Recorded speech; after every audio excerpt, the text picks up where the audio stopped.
Greetings, everybody, and once again, welcome into Hobart-Detter Field. It's time for Hutchinson Community College Baseball on the Blue Dragons Sports Network. This afternoon, the number 4 ranked Blue Dragons get set to take on the Labette Cardinals in Game 2 of this Region 6 Best of 3 opening round series. I'm Steve Carpenter. Welcome into a very gorgeous Saturday afternoon. This has been the last 2 days of perfect weather, and the Dragons have, quite honestly, not had a whole lot of great weather, but they are getting it this weekend, and now they go after a sweep, and they pull that off today. They're headed to the Wichita portion of the Region 6 tournament. Yesterday, the offense started kind of slow, but got going, and a 13-3 8-inning victory over Labette to take this series 1-0. Dragons had 16 hits in that game. Got 3 hits each from Scott Wolverton, Wyatt Davis, and Shane Cooper. Wyatt Davis drove in 3 runs. They out-hit Labette 16-8. Nolan Hoffman threw an 8-inning complete game shutout to move to 7-1. He struck out 6, allowed 8 hits and 3 runs. And if you want to, after this game is complete, go back on the Game 1 stream and watch 2 of the most incredible catches you're going to see from Nolan Hackle and Brock Schaefer. But now the Blue Dragons, 1 game away from moving on to Wichita. They took 3 games last year to defeat Independence, and they really don't want to go through that again this year, but they do have the knowledge, they do have a game in hand. But right now the Dragons would just love to finish it off right here and get to Wichita. They are the number 4 team in the country, riding a record-tying 18-game winning streak. The last time Hutchinson won 18 games in a row in baseball came in the year 2000. Labette riding a 5-game losing streak, which you couldn't have told or been able to tell. They were a feisty, scrappy team yesterday that led 2-1 after 4.5 innings before the Blue Dragons finally kicked the offense into gear. Your Game 2 starters today for the Blue Dragons, it is freshman right-hander Wyatt Davis coming in with a 5-2 record. He'll be opposed by right-hander Kurt Phillips, who's 3-4. When we return, we will speak with the skipper of the Blue Dragons, Ryan Schmidt. It's the Blue Dragons and the Cardinals, live from Hobart-Detter Field, Game 2 of this Region 6 Best of 3 series. This is Blue Dragon Baseball.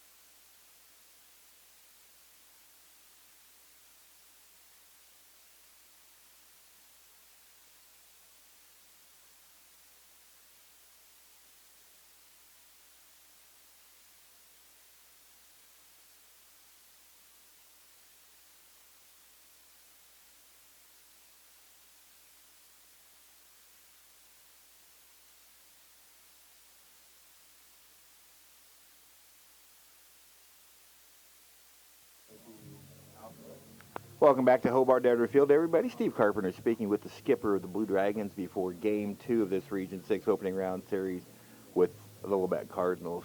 Took a while for the offense to get going yesterday, Schmitty, but once it did, everything kind of fell into place. It did. I thought we pressed a little bit early, and I told you they were going to do some pick plays, and we ran ourselves out of some innings. We didn't do ourselves any favors, but once we took a deep breath, once we got it going, our guys relaxed, and we were able to play like we're capable of playing.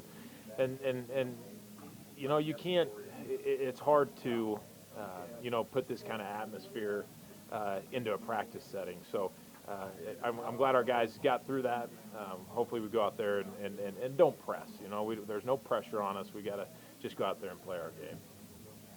Yeah, this team has had a really good sense of 1 game at a time this year. What is it about this team that has made it so? The balance, I think.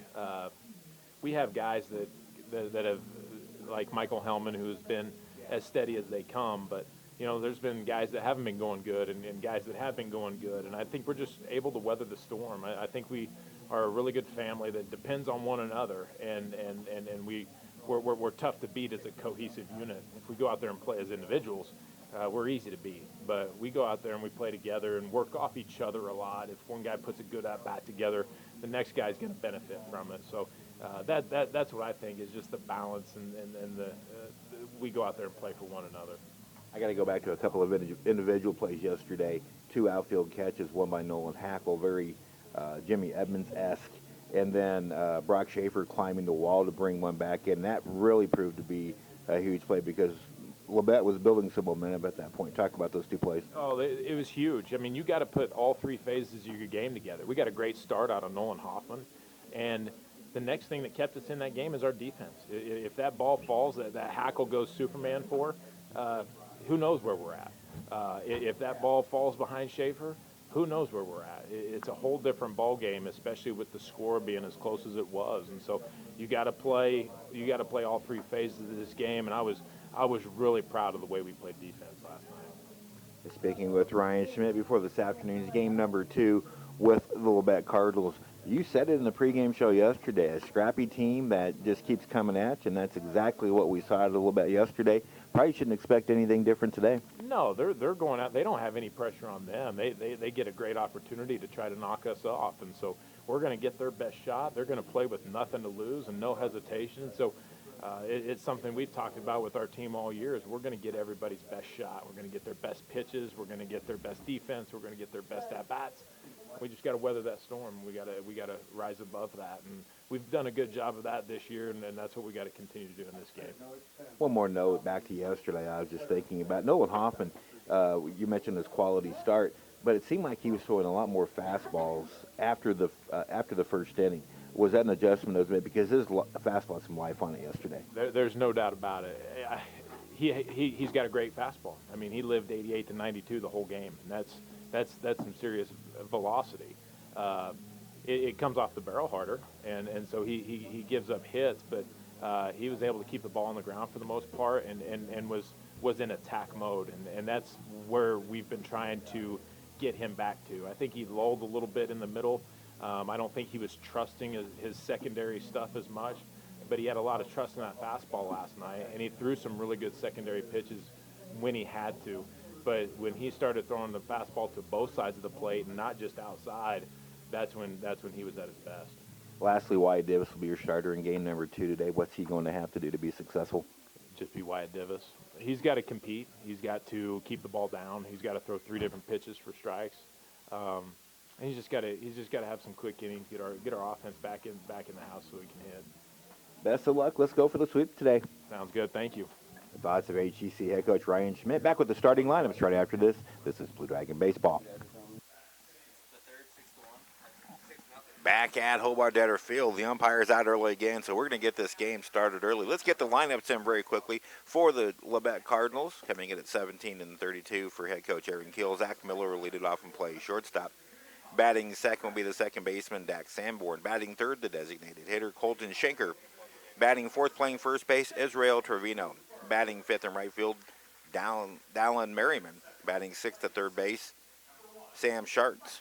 Batting seventh, playing left field, Kendall Jeffers. The catcher, Sam Donnell, bats eighth, and batting ninth is the center fielder, Zach Stanley. Kurt Phillips, with a record of 3-4, gets the start on the mound for the Cardinals. So for Labette, it's Keller, Sanborn, Schenker, Trevino, Merriman, Schartz, Jeffers, Donnell, Stanley, and Kurt Phillips.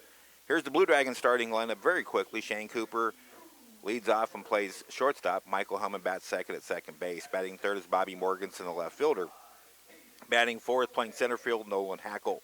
Batting fifth will be the first baseman, Brady Hoover. Batting sixth at third base, Caden Doge. The starting pitcher and designated hitter, Wyatt Davis, bats seventh. Scott Wolverton bats eighth. He's the catcher. And Brock Schaefer bats ninth, playing right field. So for Ryan Schmidt's Blue Dragons, with a record of 44-11, it's Cooper, Hellman, Morganson, Hackle, Hoover, Doge, Davis, Wolverton, and Schaefer. So the Blue Dragons and the Labette Cardinals get set for game number 2. Hutchinson leads the series 1-0 and looks to close it off today. It's time for our national anthem when we return.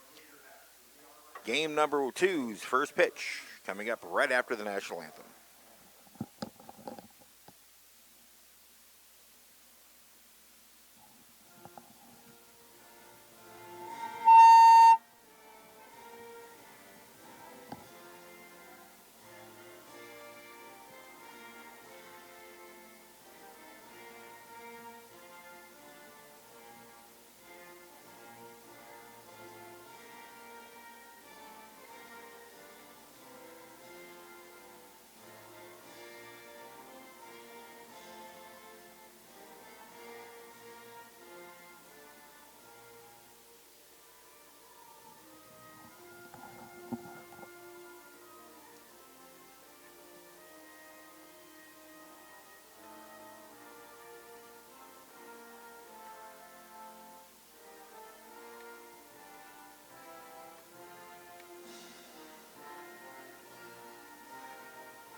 our national anthem. Steve Carpenter with you back at Hobart-Detter Field. We get set for game number 2 of this best of 3 Region 6 series between the number 4 ranked and JAC West champion Hutchinson Blue Dragons and the Labette Cardinals.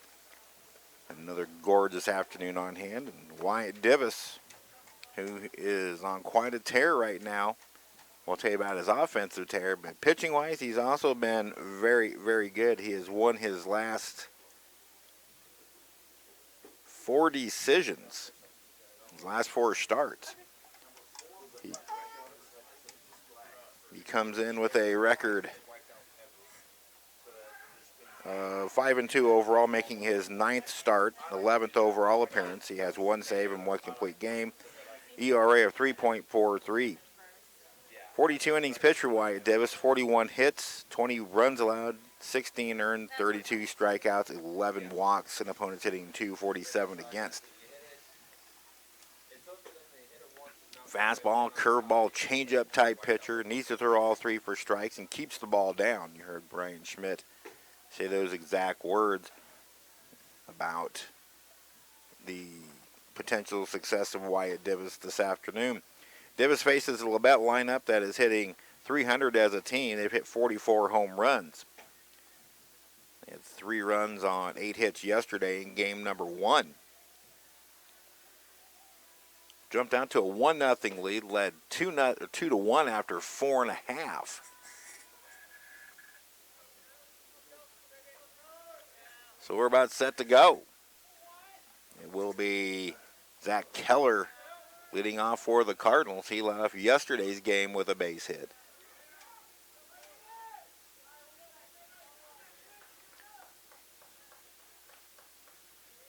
So the Dragons look to go to Wichita. The Cardinals look to extend this to a Game 3. We're set to go Game 3. Thank you so much for joining us on the Blue Dragon Sports Network. First pitch fouled straight back at me. And we are underway. First pitch coming at 12:56. And as a senior member of the press box, not a flinch one. Here's the 0-1. Low and away for a ball, 1-1. Keller yesterday, 1 for 4.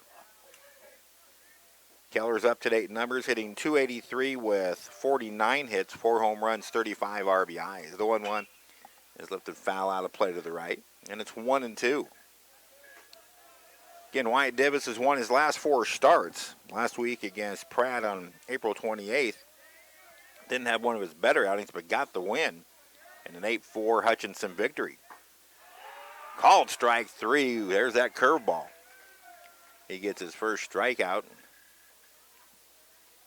That'll bring up the second baseman, Dax Sanborn. Sanborn 1 for 3 yesterday. He scored a run. Sanborn, the team's leading hitter with a .368 average. 64 total hits, 6 home runs, and 31 runs driven in. Divis into the wind, and it's low and away to Sanborn. Against Pratt, he went 6 innings, did Wyatt Divis, allowed 4 hits, 4 runs, 3 earned. He did strike out a season-high 7 and walked only 1. Pitch fouled over to the right, and it's now a ball on the strike. Double-barreled action going on the network today. Blue Dragons softball currently underway at the District E tournament in Topeka. There's a hard-hit ball in the left field for the first hit of the game. That's what happens when Wyatt will elevate a little bit. Sanborn smacks it in the left, and it's a runner at first base, 1 away for the designated hitter, Colton Schenker. Schenker 1 for 3 with a double and an RBI. He also walked once yesterday. Schenker hitting .271 for the year with 8 home runs, 38 RBIs. And it's ball 1 to the Labette designated hitter. Labette committed 5 errors yesterday. That proved costly late. Here's the pitch. Good fastball from Divis, a strike.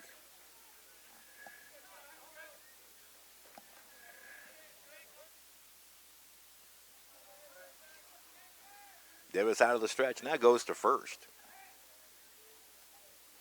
April 23 against MCC Longview.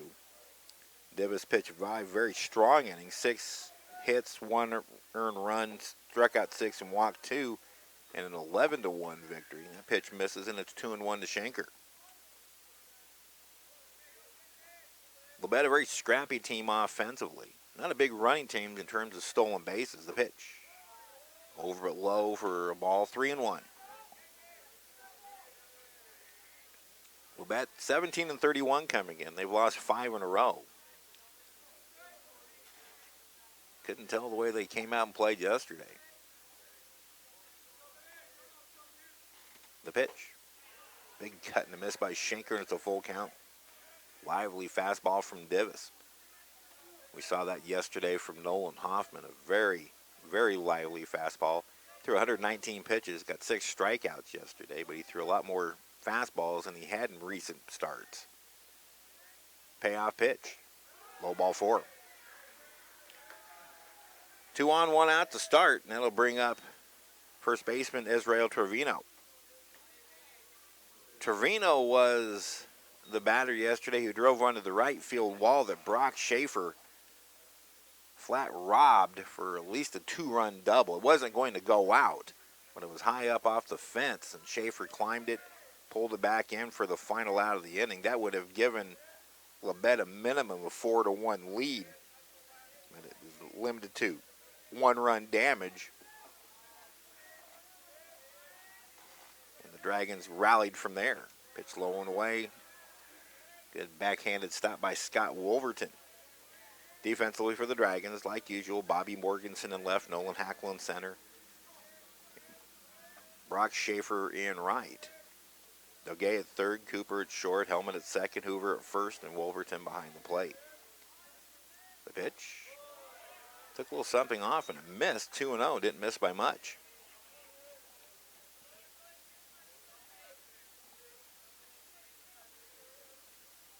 So Wyatt struggling, finding his command. He's got 2 on with 1 out. The pitch. Lifted foul out of play, and it's now 2-1.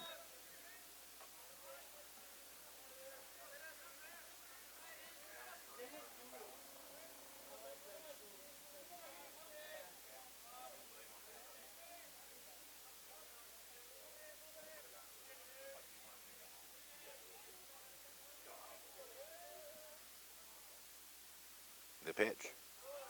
Over but low for a ball, 3-1.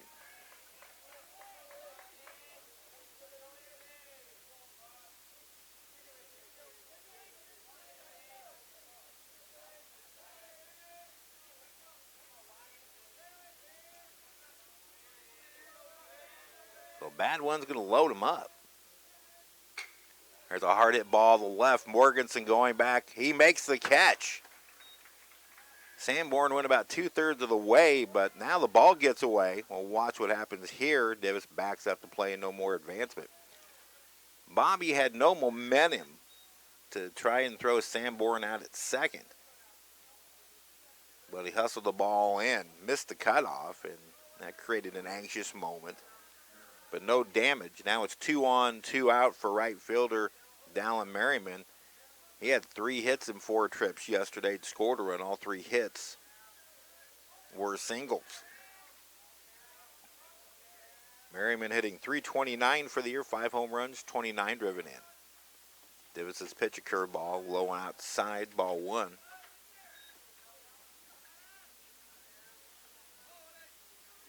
Should the Dragons come back, it's not unusual for this team to give up a first inning run.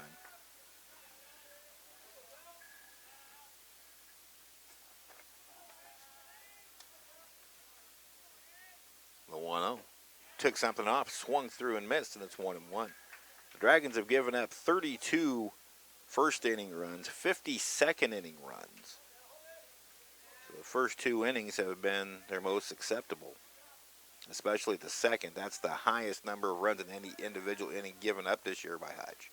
1-1 from Divis is in on the hands. Little looper into center field. Hackle coming on, but it drops in for a hit. Sanborn will score. And once again, the Cardinals break out on top, 1-0. RBI single for Merriman. He is the hottest Cardinal of them all. Schenker goes first to third. Sanborn scores. But what we noticed yesterday, every time Labette scored, the Dragons immediately responded, and we'll see how that plays out once this half inning is over. Third baseman Sham Schwartz. Schwartz 1 for 4 yesterday, hitting .290 for the year with 4 round trippers and 31 RBIs. More 2-out runs in this series. Here's a swing and a miss. The Dragons were 8 for 15 in 2-out situations and drove in 8 2-out runs yesterday. 2 of the 3 Cardinal runs came with 2-out. Swing and a miss, 0-2.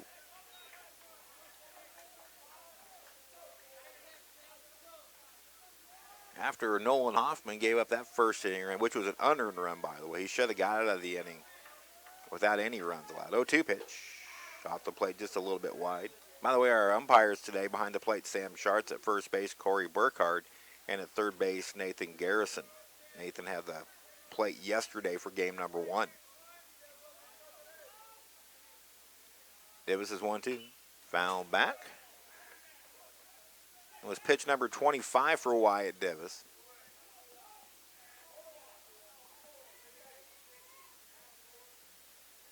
Longest outing for Davis this year, 7 innings. And on April 15th against Garden City. 1-2. Got him swinging, and that'll do it. 2-out single by Merriman. 1 run, 2 hits, and 1 left on. Let's check that 2 left on. After a half inning, it's Labette 1 and the Dragons coming up.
Kurt Phillips, a right-hander from Springdale, Arkansas, taking his warm-up tosses.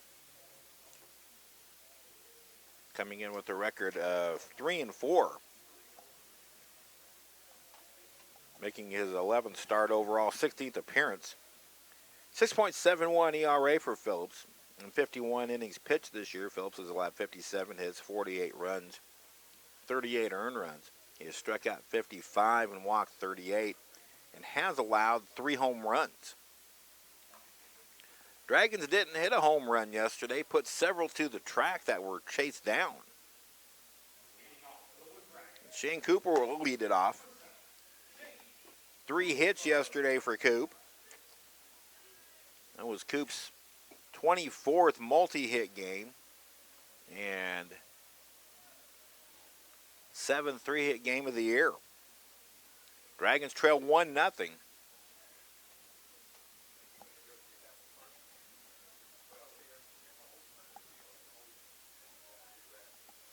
Shane Cooper for the year, .349 batting average with 74 hits, 8 home runs, 48 RBIs. He's second all-time in career hits in Blue Dragon history. And he takes inside ball 1. Coop now with 170 career hits. The pitch. Hard hit ball in the left field. Make that career hit number 171 for Coop, his 4th hit of the series. He started yesterday off with a leadoff walk and came around to score to tie the game. Now the nation's leading hitter, Michael Hellman. Hellman raised his average back to 500 yesterday. 103 hits and 206 at-bats. He's also scored a school record 94 runs, team high 17 home runs, 69 RBIs. That's second to Bobby Morganson's 81. Breaking pitch from Phillips for a strike. Michael was on base 4 times yesterday. Twice walked, had a base hit, and also was hit with the pitch, scored 3 runs.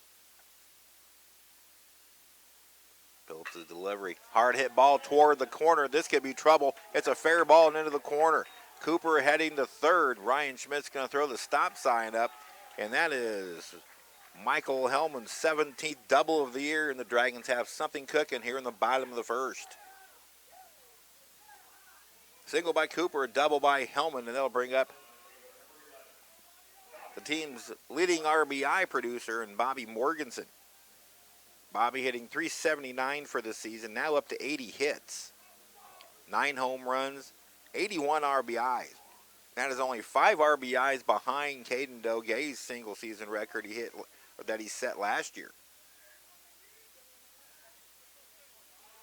So a chance to tie it, even give the Dragons the lead here.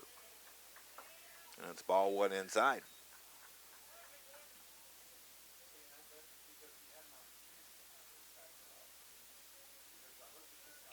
Outfield playing Morganson straight away and deep at all 3 positions. Pitch a little bit low from Phillips, and it's 2-0 to Morganson. Nolan Hackle will be next.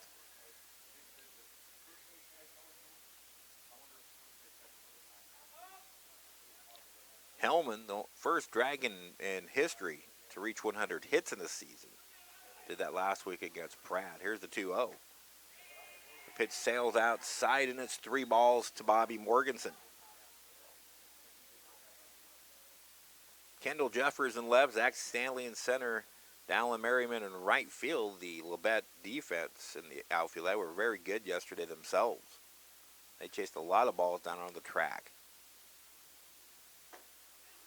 4-pitch walk to Bobby Morganson, and the bases are loaded to start the Blue Dragon first. That'll bring up the center fielder, Nolan Hackle. Hackle had a game-tying base hit in the 5th inning yesterday and later scored. Hack was 1 for 5 with a run and an RBI. His average now at .355 with 66 hits, 9 home runs, 38 RBIs. Pitch from Phillips, slowing in, ball 1. Dragons in bases loaded situations this year, hitting .355, 22 for 62. Hackle's been 2 for 8 in bases loaded situations. Pitch sailed that side, and it's 2-0. 10 pitches for Kurt Phillips. 7 have been out of the zone to this point. And now Sam Donnell is going to go out and have a chat with his right-handed pitcher. So the Dragons have the tying run at third, nobody out. Cooper singled through the left side. Hellman doubled to the corner in left field. And Morganson walked on 4 pitches. Each team now with 2 hits.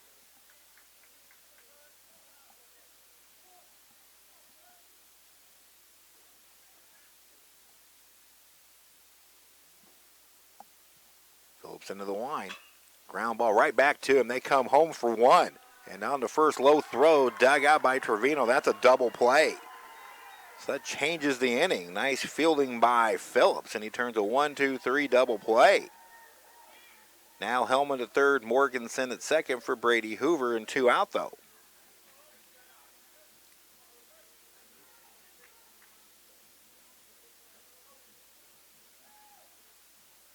So that changes things a little bit.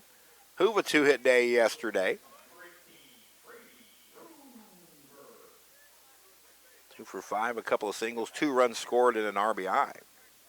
Hoover hitting .331 for the year, second on the team with 12 home runs, and he's driven in 43. First pitch hacking, it's popped up foul, and it's out of play. Another high sky today. The third baseman, Sam Schwartz, never saw that ball off the bat.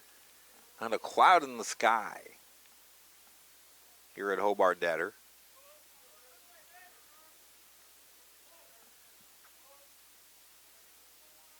Phillips will work out of the windup with a runner at third. The pitch. Hard hit ball fielded by Schwartz Bobble. He picks up, throws, and gets Hoover. And Kurt Phillips works out of a bases loaded, no out jam and gets away unscathed. Dragons get no runs on 2 hits.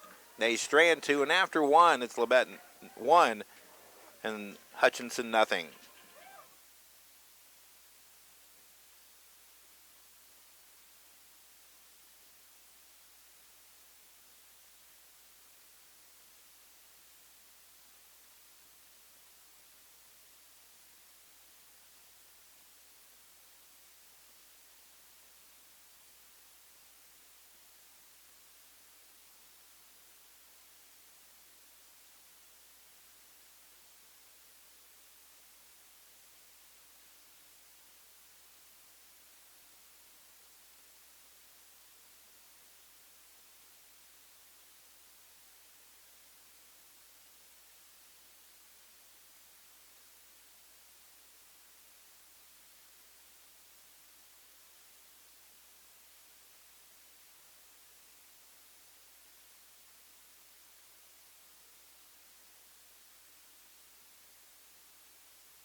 One nothing Labette after 1 here in game number 2. The Dragons lead the series 1-0.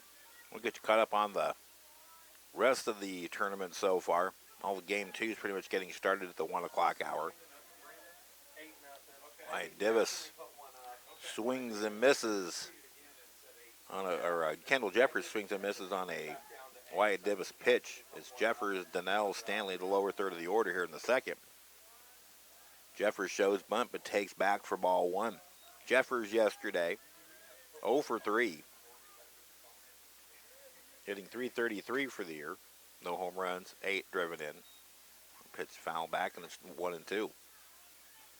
Update, Blue Dragons softball up in Topeka. They lead Labette 8-0 after 3, so a very good start for Jamie Roge's crew. 1-2 delivery. Ooh, didn't miss by much. Good fastball. Just off the plate wide. 2 balls and 2 strikes. No, I was watching Avery stand on the soccer field during that time. Time called for a moment by Kendall Jeffers.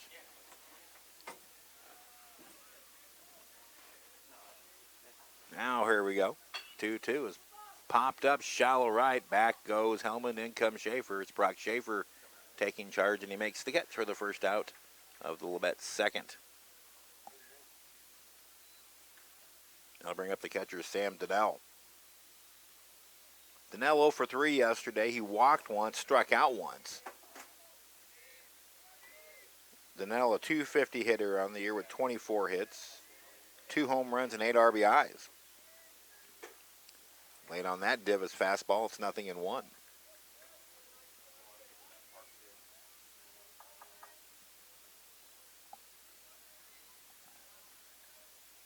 The pitch. Strike at the knees, 0-2. Growing crowd on hand. Not the party deck not quite as populated as I thought it might.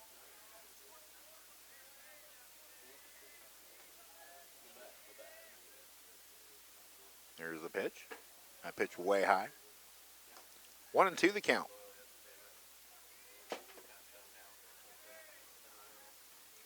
Labette with a Dallin Merriman. He went around.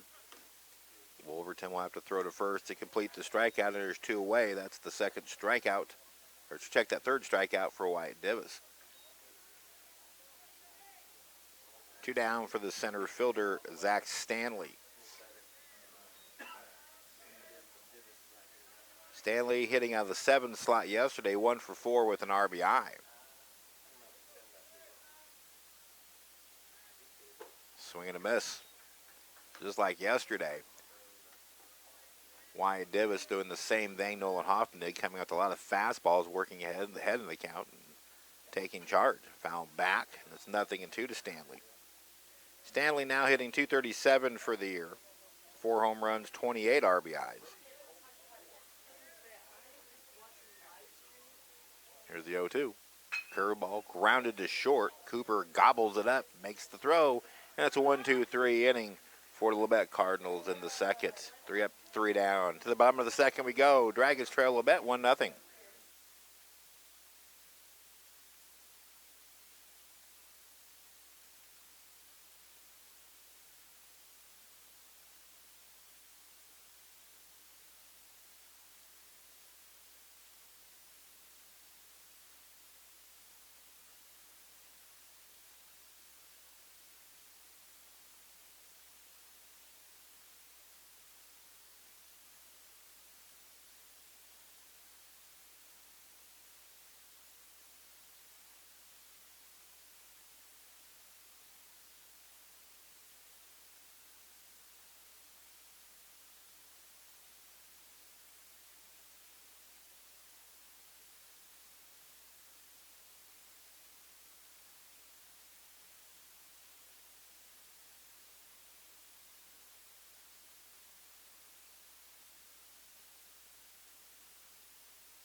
One nothing Labette. Bottom of the second. Wyatt Divis works a 1-2-3 top. Now Caden Doge, Wyatt Divis, and Scott Wolverton.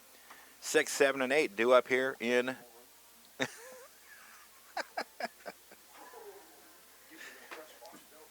I expand as the season goes on. In more ways than one, unfortunately. Here's Caden Doge.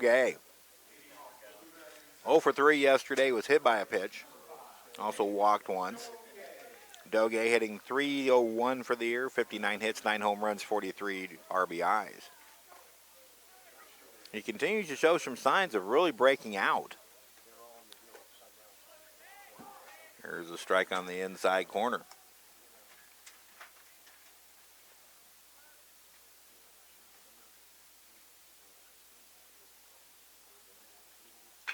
Hard hit ball, pulled foul past third, 0-2 the count.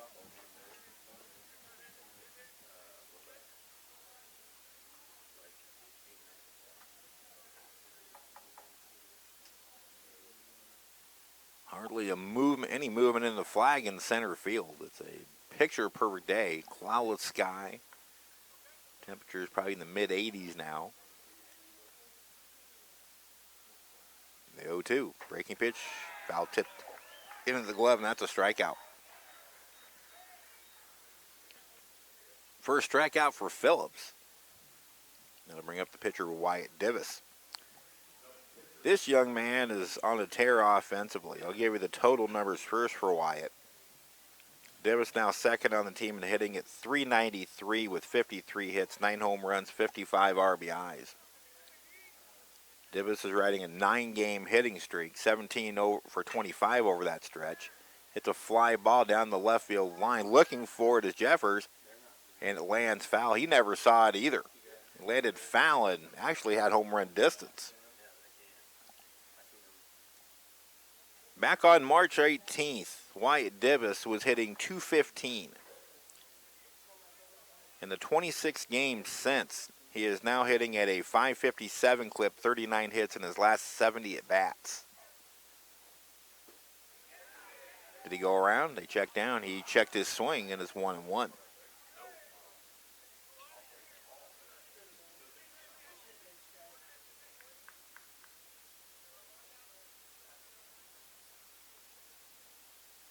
The pitch.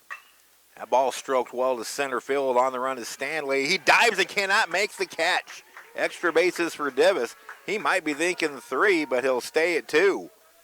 That's his 6th consecutive double to left center field.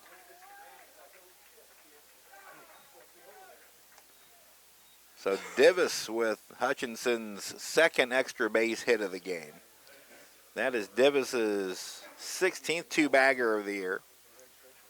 Now Scott Wolverton will be the batter. So Divis extends his hitting streak to now 10 games. That's a season high for him. Scott Wolverton, a 3-hit game yesterday. Divis had 3 hits yesterday. Also had 3 RBIs. The pitch. Backhanded stop by Donnell. Lost it for a moment, but found it before Divis could take off toward third. Divis is just on an absolute tear now. 40 for his last 71.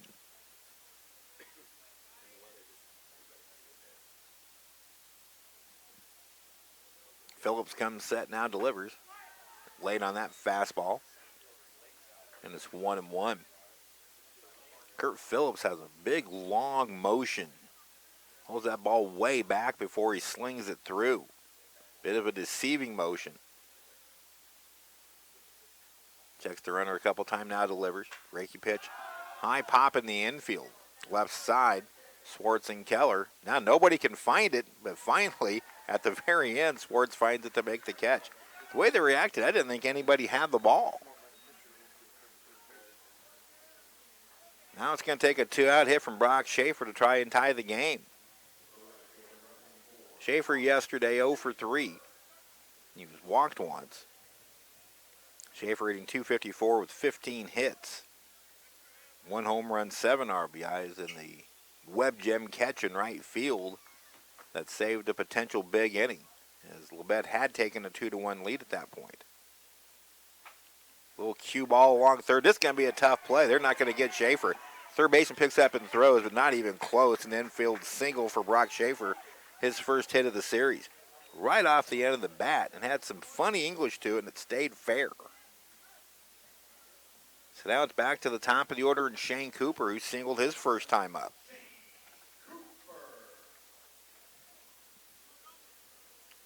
Tying run 90 feet away, but with 2 out. Phillips has thrown some wild ones that Donnell has saved. Schaefer away from first. Phillips comes set. It will be after this inning. Strike called. Win the top of the 5th. Labette. Now Phillips steps off. Still top of the 5th in Topeka. Hutch with an 8-0 lead over the same Labette Community College. It's up to 10-0. They are adding a little insurance on the 0-1. Coop checks his swing on a breaking pitch low, and the count evens at 1-1. The heavy hitter over at Cary Park yesterday, Josh Gooch in the house. I didn't think I saw his best shot off one yesterday. He must have started bombing him after he got out of the course. That pitch stays upstairs, and it's 2-1. Another highly successful Blue Dragon golf tournament yesterday over at Cary Park. Thanks to all who played, whole sponsors. Anybody who donated to the tournament, we thank you all. 2-1 pitch. Good fastball from Phillips. I don't think Coop was looking fastball. Just the way he reacted to that pitch. Now it's 2-2.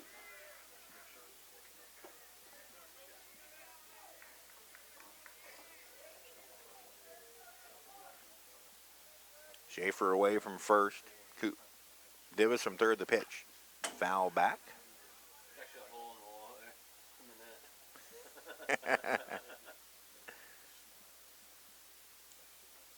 Remains 2-2 to Coop. Coop initially started his career at Jefferson College, Hillsboro, Missouri. Transferred here last year. Was an All-American last year as a freshman. 2-2 from Phillips.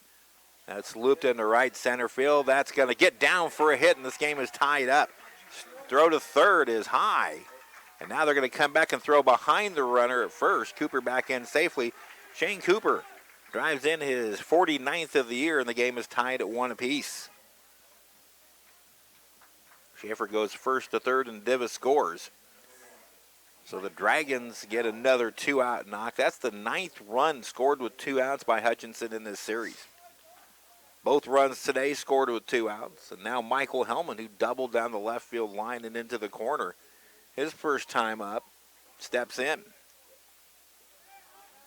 Michael now with every base hit he gets ups that single season and career record. Hellman now with 194 career hits. Move over to first, Coop back in safely. Coop 8 for 8 in steals. He may go. The Dragons are a very adept team at double steals. Good speed on the base paths, and Cooper at first, Schaefer at third. The pitch. Hellman drives one high and deep to center field. Stanley tracking back. He's at the wall. Comes up and it pops out of his glove. Schaefer scores. Cooper flying around third. He's going to score to throw to third. Head first dive in by Hellman. It's a 2-run triple, and the Dragons have a 3-1 lead.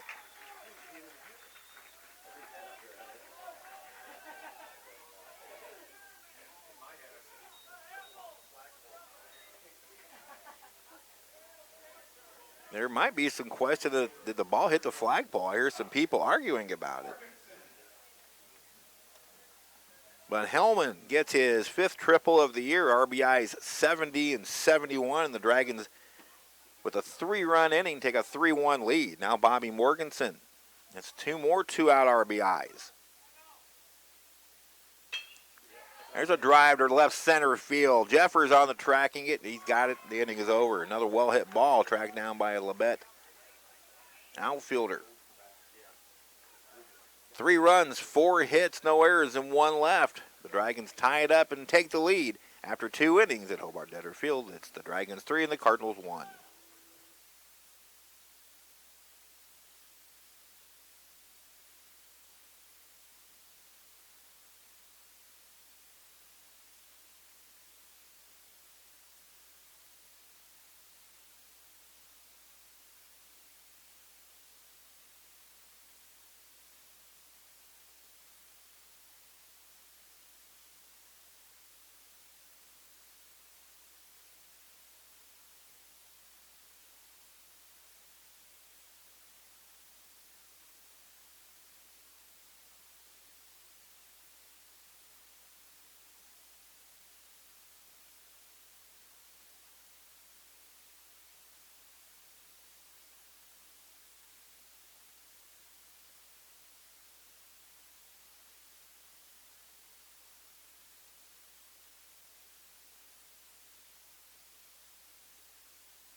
Dragons respond with a 3-run second and lead Labette 3-1. It will be the top of the order, Zach Keller, to lead it off against Wyatt Divis.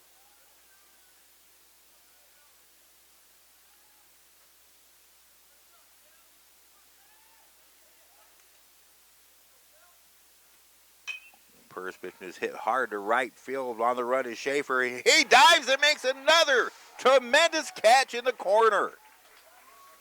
2 web gems in this tournament by Brock Schaefer, and that erases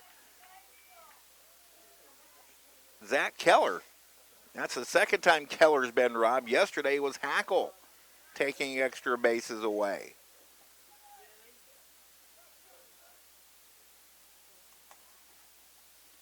So 1 away for Dax Sanborn, the team's leading hitter. He singled and scored in the first. Swing and a miss.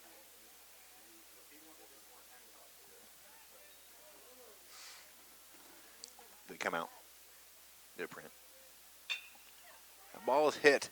Shallow right center. Here comes Schaefer once again. This time not needing the dive, and makes a routine catch, 2 away.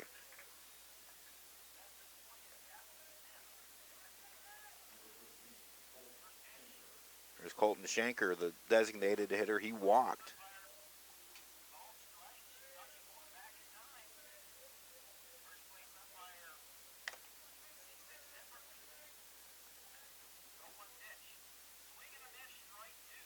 pitch. Taken low, or it's a strike at the knees, excuse me. Dragon softball nearing a run rule victory up in Topeka over Labette. Ground ball to second. Michael Hellman fields, throws, and it's a very quick 1-2-3, top of the third for Labette. All started with a tremendous web gem catch from Brock Schaefer. Cardinals go in order. To the bottom of the third we go. Hutchinson 3 and Labette 1.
Oh, the softball score just announced here at Hobart-Detter Field. And, of course, both teams playing Labette today. The 10-0 final in 5 innings.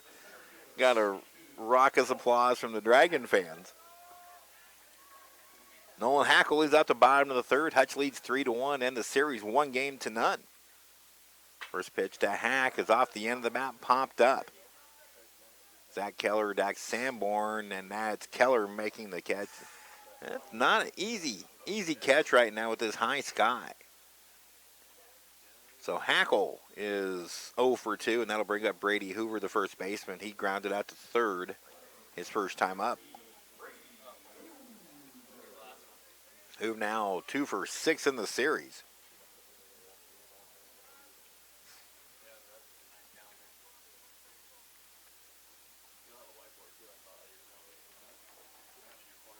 Here's the pitch. Strike at the letters.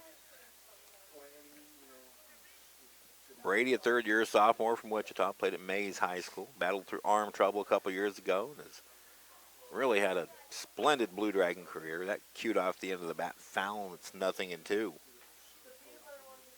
Came up as a left side infielder, mainly third base, but last year, with his arm strength coming back, proved to be a tremendous first baseman. The 0-2 fouled off. The name Hoover and playing first base is kind of synonymous.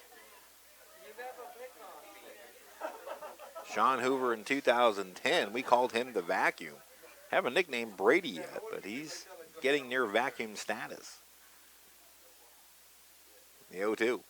And on the hands, foul back over the press box. It remains no balls and 2 strikes to the Dragon first baseman.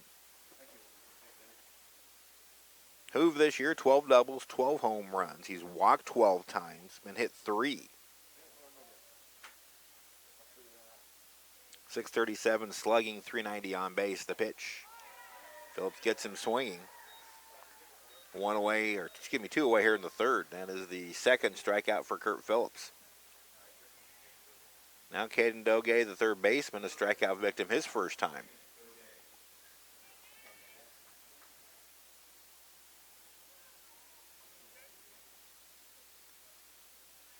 Phillips into the wind, the pitch. Swung through a fastball, 0-1.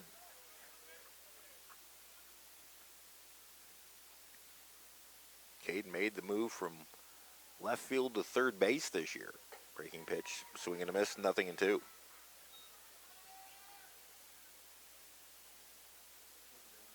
Caden had 6 outfield assists last year to lead the Blue Dragons. Very good outfield this year. Let Coach Doge come into the infield There's a swing and a miss, and Doge goes down on strikes, and the Dragons go in order in the third. We head to the fourth at Hobart-Detter. Dragons 3 and the Cardinals 1.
Three-one Hutch, top of the fourth. Again, Blue Dragon softball, 10-0 winner over Labette. The first game up in Topeka, they'll play the Jayhawkee's champion Cali Tigers approximately at 4 p.m. You can see that game a little bit later on the network. There is a link set up. Here's Israel Trevino. He lined out to left fielder Bobby Morganson his first time up. He's hit the ball hard despite going 0 for 5 in the series. He's first pitch hacking here and pops a foul over the press box. It was Trevino who hit the shot yesterday that Brock Schaefer caught at the wall.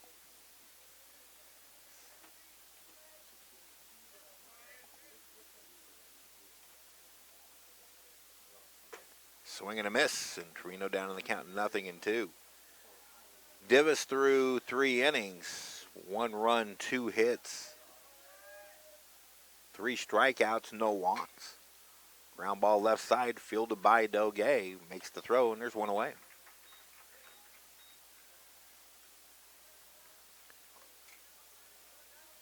Eight in a row retired now from Wyatt Divis. Here's Alan Merriman. He's single. He was the last person to reach. Merriman, the hottest Cardinal of them all, with 4 hits in the series. A single in the first score. Dax Sanborn with the first run of the game. Divis misses outside, ball 1. 47 pitches for Wyatt Divis, 32 for strikes.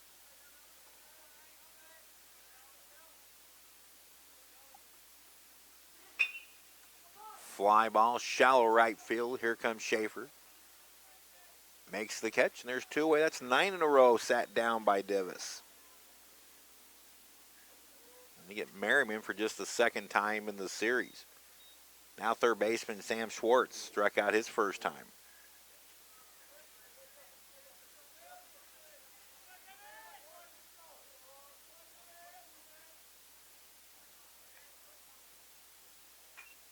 Foul back to the screen.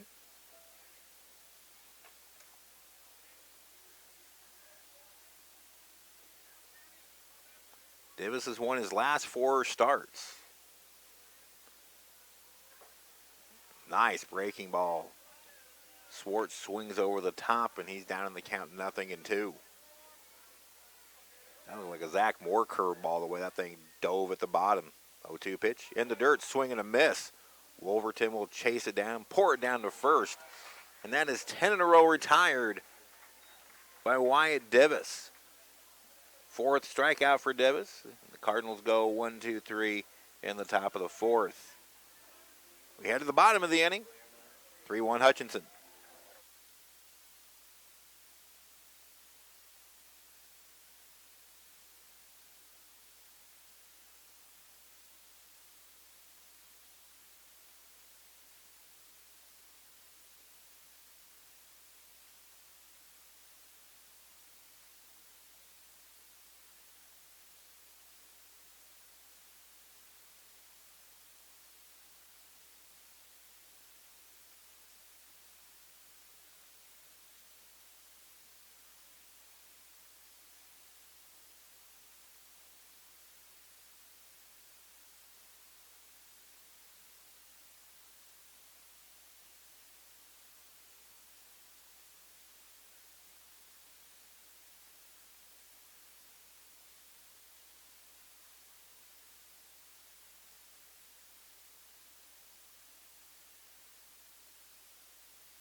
Wyatt Davis leads out the bottom of the fourth for Hutchinson. You know, one out double in the second. Swing and a miss by Wyatt. Now a 10-game hitting streak for Davis. Over that hitting streak, he's 18 for his last 26, 8 doubles and 2 home runs, 16 RBIs. We told you about the transformation of Davis offensively since March 18th. That pitch fouled back and out of play, and it's now 0-2. Say it again, on March 18th, Wyatt Davis was hitting a paltry .215. Since then, he is now 40 for his last 71. That's a .561 batting average. Oh, that's over 26 games as well. Waste pitch way outside, and it's 1-2.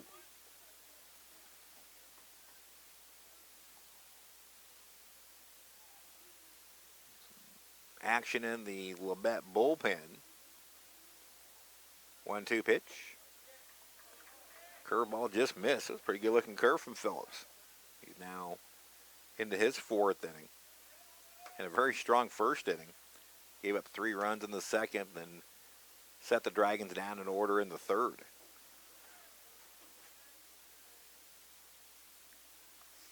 2-2. Got him swinging. 2 away. That is now 3 consecutive strikeouts for Kurt Phillips. He has 4 strikeouts in the game. Here's Scott Wolverton, who popped up. Wolverton, a 6-game hitting streak.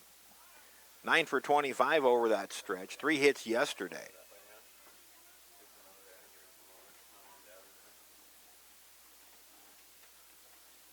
Phillips into the wind and misses low ball 1. The other half of this quarter bracket, Hutchinson Labette winner will face the KCK Garden City winner at next Friday. Here's a swing and a miss over the top of a breaking pitch, and it's 1-1 to Wolverton. KCK run ruled Garden City 13-3 in 8 innings yesterday. The other half of the bracket coming up after this next pitch. Got him swinging. It's 1-2 now. Took 11 innings for Dodge City to defeat Coffeyville. It was a 4-3 Conquistador win. They lead that series 1-0. 1-2 pitch. Hard hit ball to left field. That's down for a hit. Wolverton's thinking about 2. Now he's putting his head down and heading there. That'll be a double. Nope, that's right. Straight double for Wolverton. That stops a streak of 3 straight strikeouts.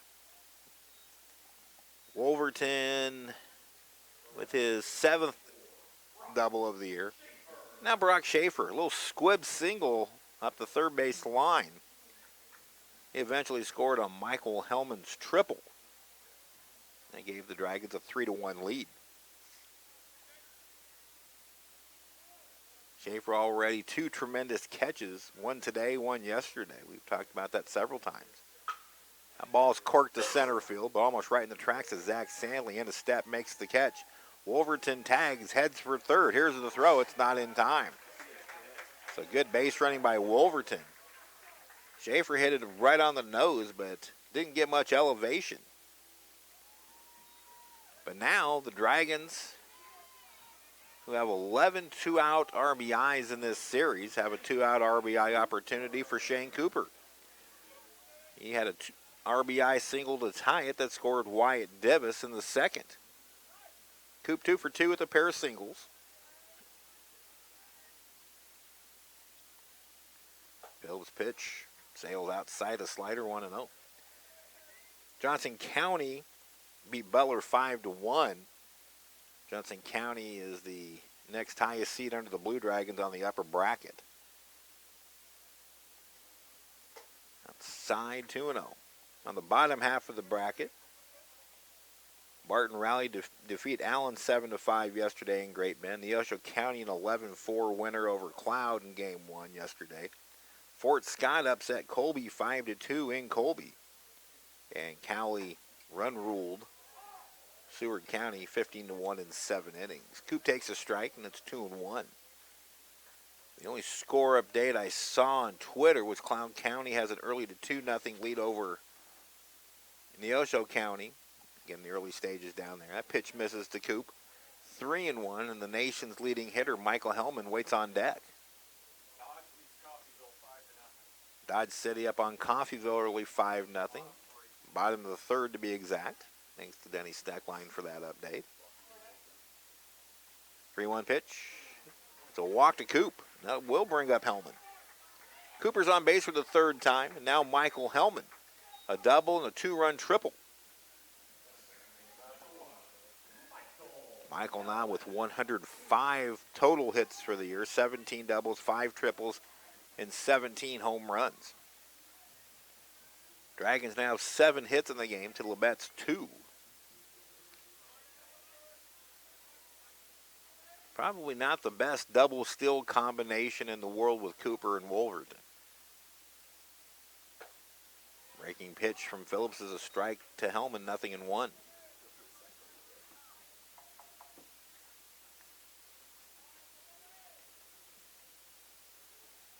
All 8 of these series winners go to Wichita for a double elimination 18 series. There's a line drive left field, down for a hit. Hellman's 3 for 3.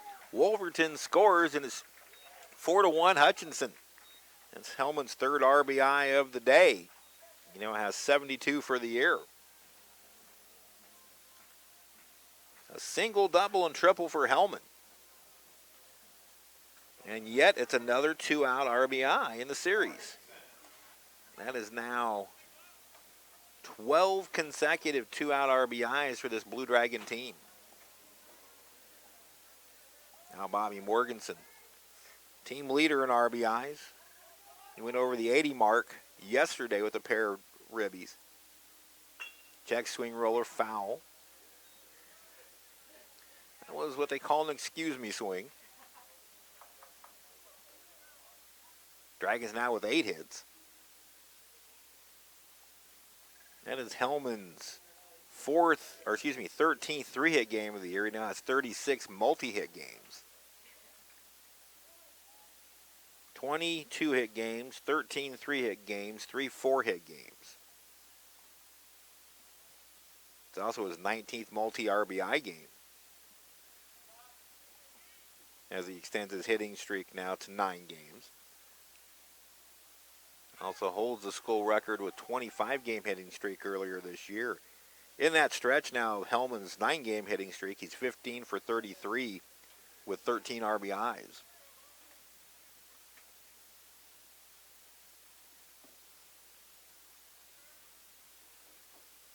The pitch. That sails outside, 1-1. Over the last month, I've made a lot of mention about Bobby Morganson hitting righties versus lefties. Bobby is really against the book when it comes to those stats. Normally, a left-handed batter will hit a right-handed pitcher much better than if he was facing a lefty, and vice versa. 1-1 pitch. Off the plate wide, 2-1. But Morganson is hitting .431 against left-handed pitching, only .359 against right-handed pitching. The Dragons as a team hit better against lefties. .370 against lefties, .338 against righties. Well hit ball, center field indeed. Stanley going back. He's at the wall, and it's gone. Bobby Morganson, our home run number 10, RBIs 82, 83, and 84. He is now just 3 RBIs shy of breaking Hutchinson's single-season RBI record, and the Dragons lead it 7-1. A shot to center. Hellman and Cooper score ahead and tack on 3 more 2-out RBIs.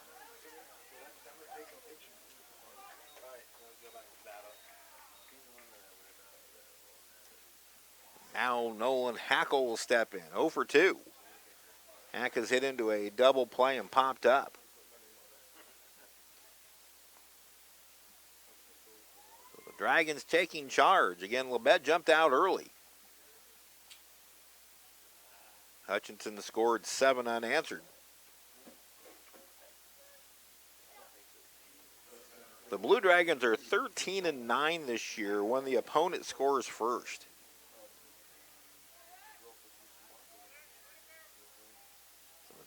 opponents have jumped out on the Blue Dragons in 22 of 55 games.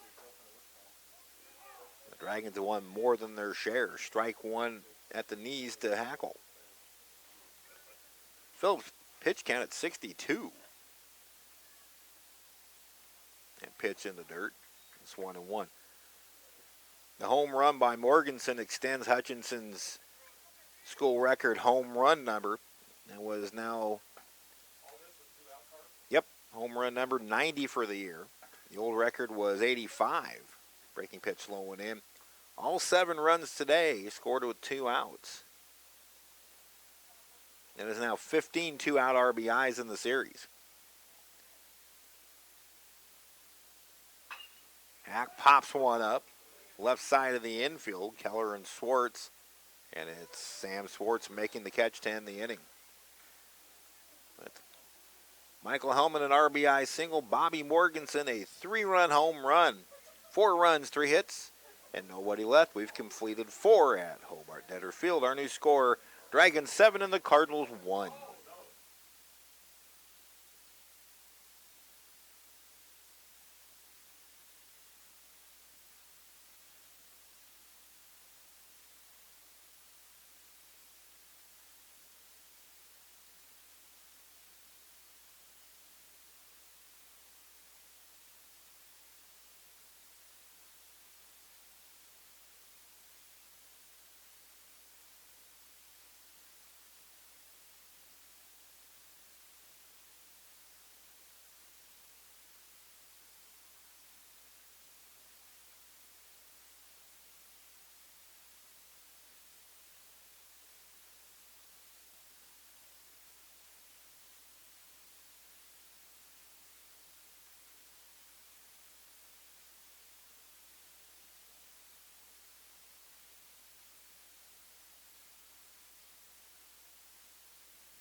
Lower third of the order for Labette here in the 5th. Dragons with 3 in the 2nd, 4 in the 4th have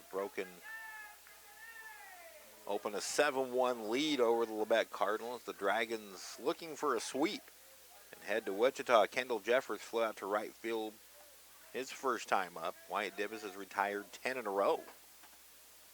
And he starts Jeffers off with strike 1.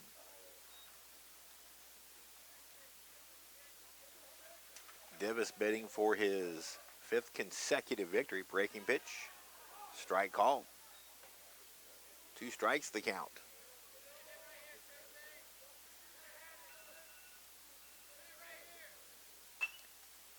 0-2 pitch popped up and it'll get out of play to the right.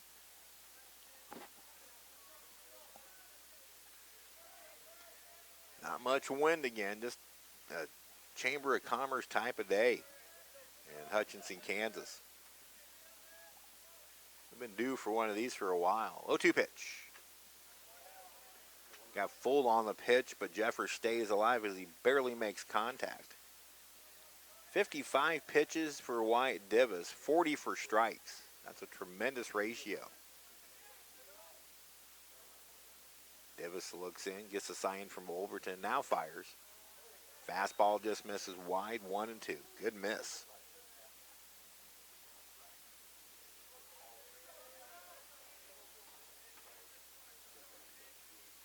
Into the line. Jam shot. Foul back over the press box. Divis has had a nice ability to get right into the kitchen sink of the Labette right-handed hitters today. Right in on the hands. 1-2. Breaking pitch in the dirt. Now count of 2 balls and 2 strikes.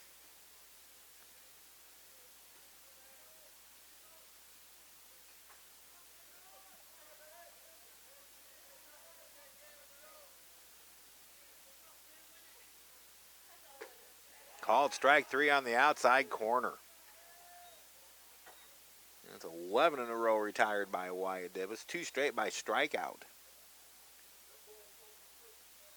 Now through 4 1/3 innings, Divis with 5 strikeouts. He's walked 1, allowed 2 hits, 1 earned run. Here's Sam Donnell, the catcher. He struck out his first time. Foul balls. Slice foul out of play to the right. A lot of cars out in the parking lot. That's always good to see.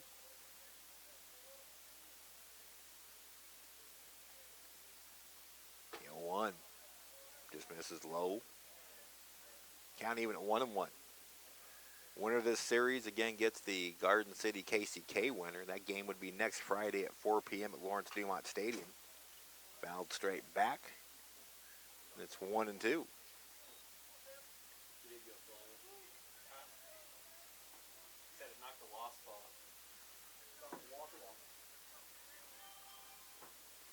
Breaking pitch in the dirt. 2 balls and 2 strikes.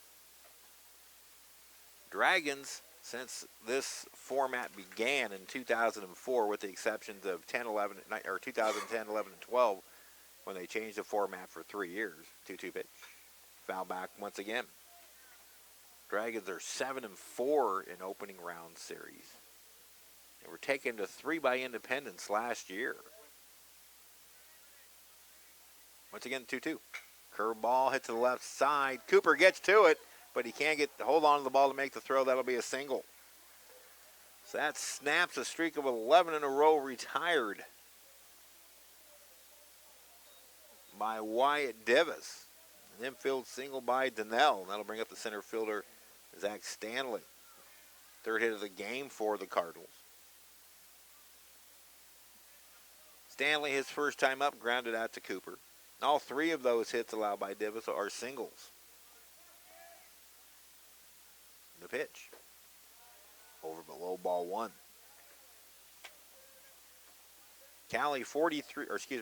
Labette, 43 out of 53 in stolen bases. Donnell's 2 for 2. Out of the stretch, Davis comes set now, delivers. Foul back. Labette's making Div rack up a few pitches. Now the pitch count up to 67. And the furthest he's ever gone in the game is 7 innings. 1-1 pitch. Foul back.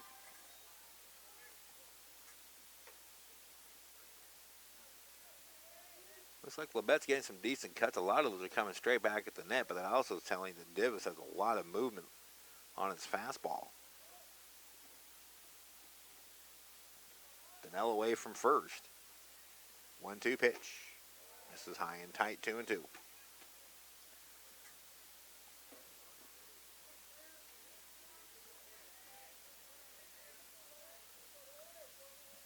Davis would love a ground ball at an infielder. The pitch. Curveball. That one's hit down the left field line, but it's going to hook foul. Wyatt fortunate on that one. He left a breaking pitch up. Stanley was well out ahead of it, though. Donnell returns to first.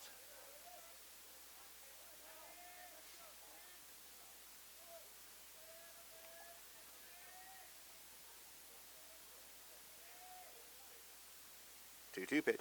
Got him swinging, take something off, snap throw to first. Donnell back in safely, strikeout number 6 for Stanley. He's 0 for 2. And Zach Keller, the shortstop, the leadoff man, steps up. His strikeout looking, he'd been robbed of extra bases on a diving catch by Brock Schaefer in right field. 7-1 Hutch, top of the 5th. Hutch wins, the series is over, and the Dragons head on to Wichita.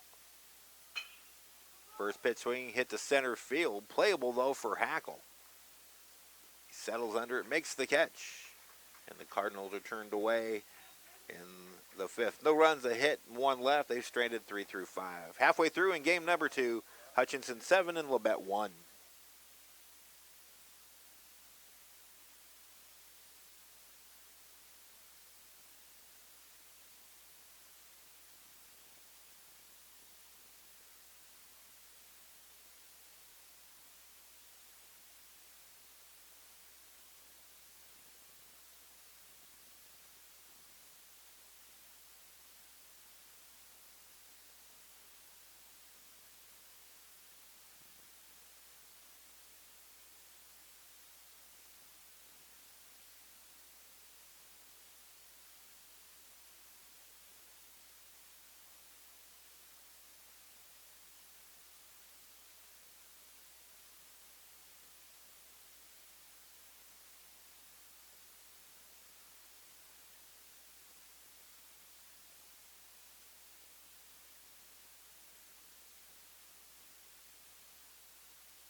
Welcome back to Hobart-Detter Field, everybody. Steve Carpenter with you. We go to the bottom of the 5th inning of game number 2. Hutchinson with a 7-1 lead.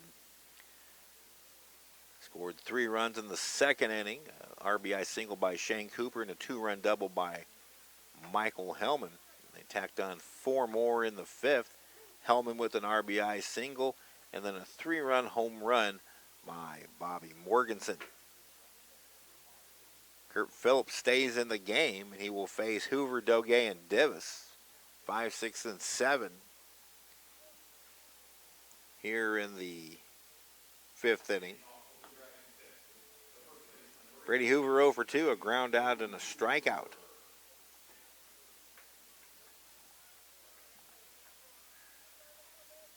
Hoover trying to extend an 8-game hitting streak. He's 11 for 27 in those 8 games. Checks his swing on a breaking pitch low.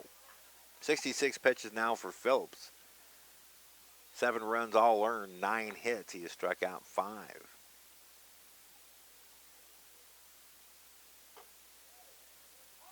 Who taking all the way, and he takes a strike at the letters. Count even at 1-1.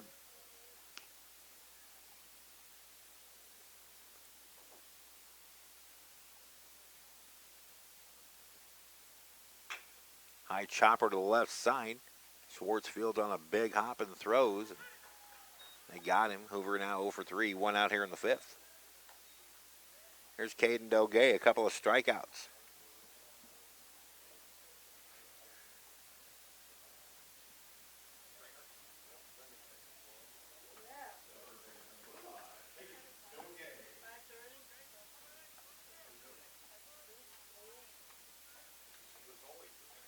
Phillips into the wind. Hard hit ball fielded by Schwartz at third. Throw a little bit wide, but Trevino keeps the bag, and there's 2 away. Doge now 0 for 3, and now Wyatt Divis. He struck out his last time up. 1 for 2 with a double. Doge's last 6 doubles have gone to all the left center field.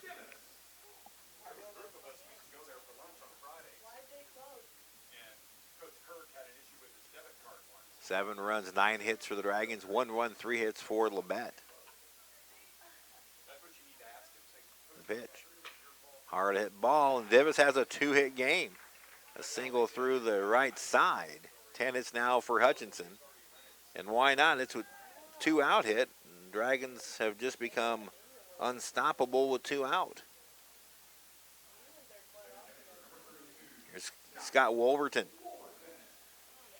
Wolverton extended his hitting streak to 7 games with a double his last time up. He scored on Hellman's single. That made it 4-1. Morganson followed with a 3-run home run. Good swing by Scott, fouled straight back.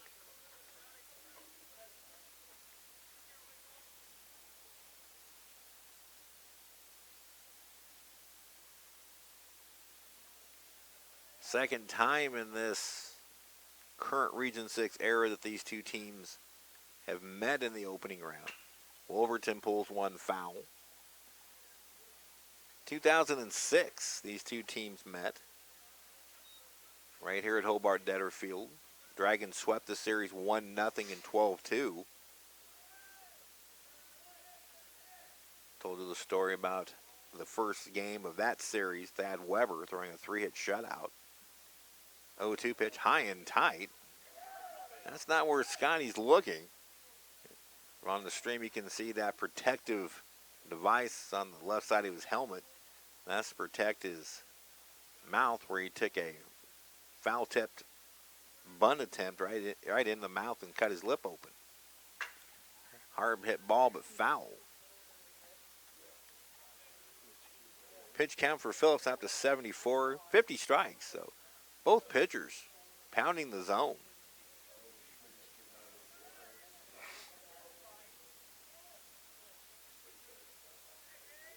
Again, Blue Dragons softball defeated Labette today 8-0 in 5. They play Cali around 4. Swing and a miss, strike 3, and the inning is over.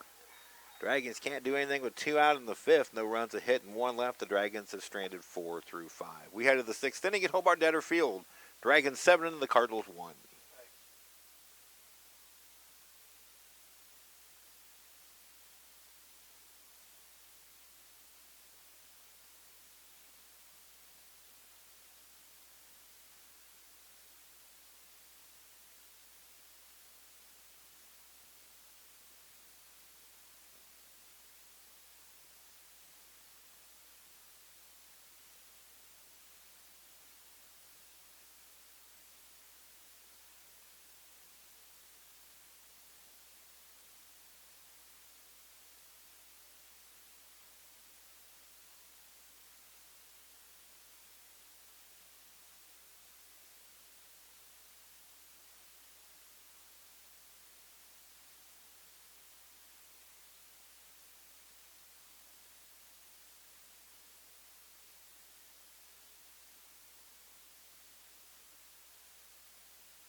Dak Sanborn leads up the 6 for the Labette Cardinals.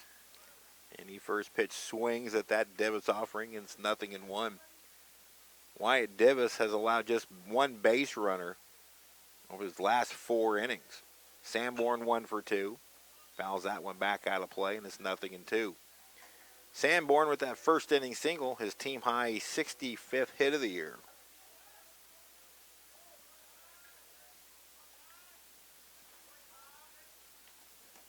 Here's the 0-2. Miss high. One of the things I like what Davis is doing on 0-2, he's not really trying to throw waste pitches. He's throwing fastballs. Might be enticing. There's a breaking pitch off the plate, and it's 2-2.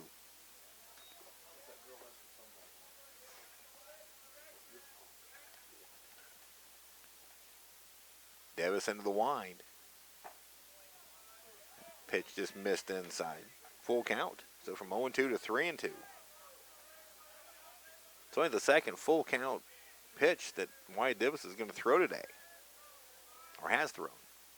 Here it is. Foul back out of play. He's worked ahead consistently. That's ingredient number 1 to a successful pitching outing. He's thrown multiple pitches for strikes. That's another ingredient. 3-2 pitch. Hit well to left and deep. Morganson going back. He looks up, and it's out of here. Dak Sanborn with his 7th home run of the year. And that cuts the Dragon lead to 7-2. That's Labette's first home run of the series. Their 45th of the year.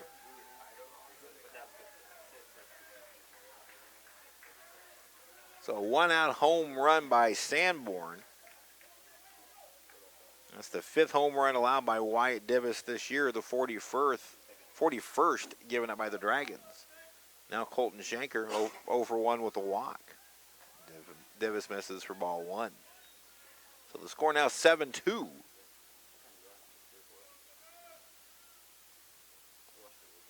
Fastball from Davis swung on and missed, and it's 1-1. Dodge and Coffeyville tied 5-5 in the 3rd at Cavalier Field in Dodge City. Strike on the outside corner, and it's 1-2. Coffeyville batted around in the 3rd and got 5 to tie it up. Dodge leads that series 1-0 on a 4-3 11 inning victory. Pitch fouled back by Schenken. It remains 1-2.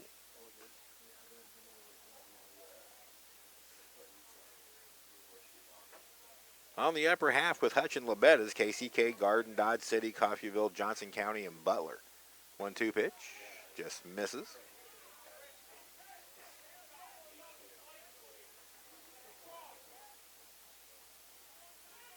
Jack West was 3-5 in opening round games yesterday. 2-2 from Davis.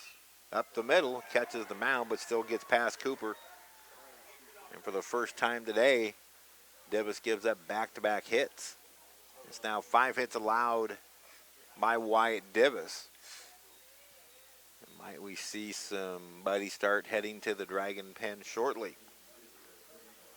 Here's Israel Trevino 0 for 2. 2 hard hit balls, a line out to the left, and a hard ground ball to Caden Doge. Now Ryan Schmidt's going to pop out and have a chat with Wyatt Davis.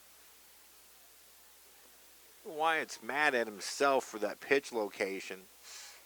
Maybe not so much of the home run ball, but that single by Schenker was right over the plate. Very hittable pitch. This Labette team can swing it. They came into the weekend hitting .301. Dragons, in comparison, hitting .347. So that tells you how exceptional of an offensive year the 2017 Blue Dragons are having.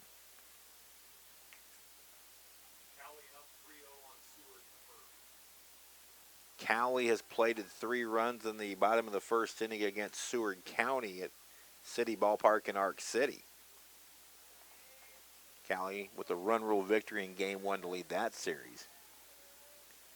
Will Irvin starts to toss in the Dragon pen.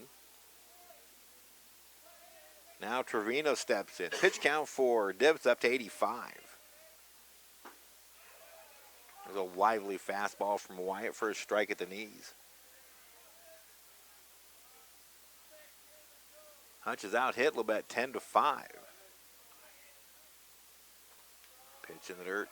Wolverton's at his feet. He didn't see it, but the entire dugout yelling feet, feet, feet. Shanker stays at first.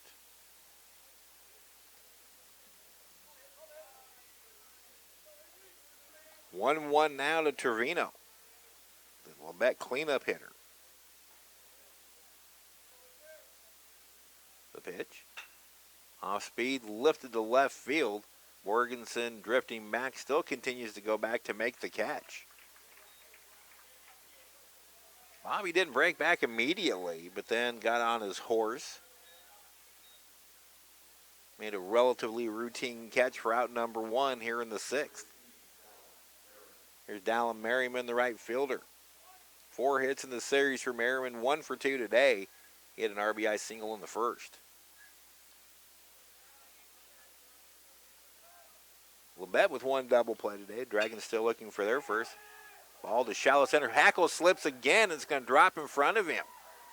That's the second time in this series we've seen Nolan Hackle slip on that center field grass. So Merriman gets his 2nd hit of the game, 5th of the series.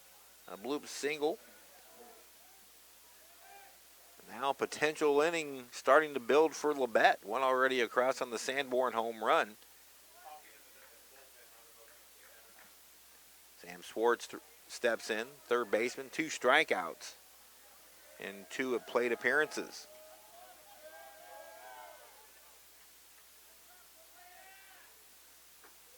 Breaking pitch from Divis misses low ball 1 on pitch number 90. So 3 hits in the inning. Home run by Sanborn, singles by Shanker and Merriman.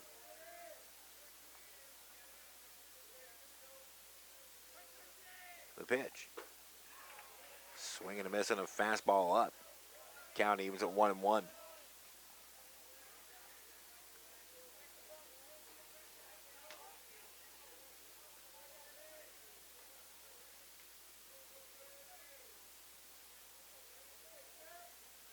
Davis gets the sign, now comes set out of the stretch. Checks Shanker again, the pitch. Breaking pitch misses inside, 2-1.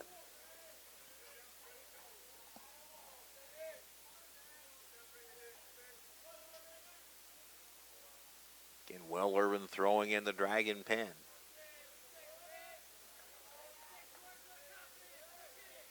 Two-1 from Divis. Low ball 3. Really for the first time today, Divis struggling with his command. And the longest he's gone is 7, so he's in that area where he starts running out of juice. Over the 4-game winning streak. Pitch, strike at the knees, full count. Divis has gone 5 against Dodge, 7 against Garden City, 5 against Longview, and 6 against Pratt. Those are his 4 longest outings of the year, save for the 6th inning outing against Barton, where he took the loss. Here's the payoff. Got him swinging. A big strikeout for Divis, his 7th of the game. Now there's 2 away.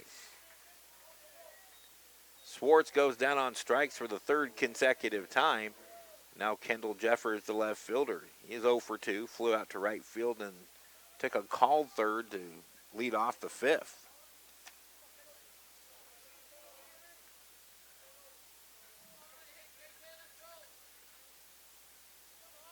The pitch.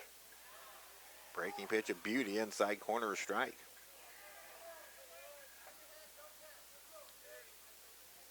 Sanborn led off the inning with a home run to left. Trevino flew out to left, and then, or Shanker singled, then Trevino flew out. The ball's fouled out of play to the right. Divis a strike away from getting out of the inning. After Trevino flew out, Merriman singled. And a Swartz struck out for the second out. Now it's 0-2 to Jeffers. We'll see if Wyatt goes right after him.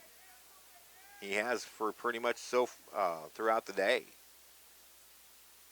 Ground ball slowly hit left side. Cooper Fields throws, and he's safe. Infield single. He did beat it.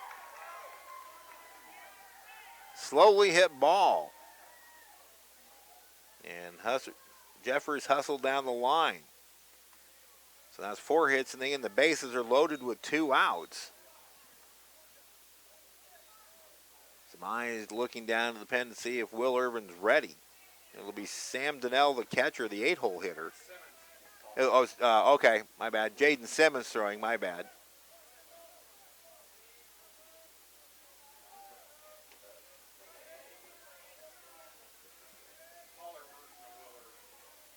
One for 2 for Donnell. He singled in the 5th.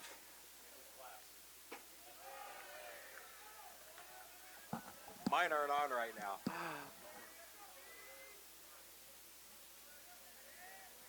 So big moment in this one. Labette has a chance to get back into it, trailing 7-2. Bases loaded, 2 out. Seems like all the runs have come in this game with 2 out. Line drive to right center field. That's down for a hit. Schenker scores. Merriman being waved. He will score, and it's now 7-4.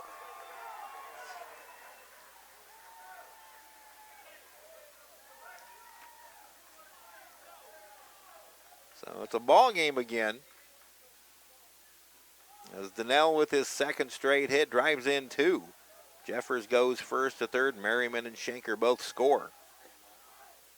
And Ryan Schmidt's going to go to the bullpen and bring in Jaden Simmons. Good effort by Davis. He's in line for the win. We'll tell you about the new Dragon pitcher right after this break.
Big Jaden Simmons comes in to try to squelch this Labette rally. 3 runs in the inning.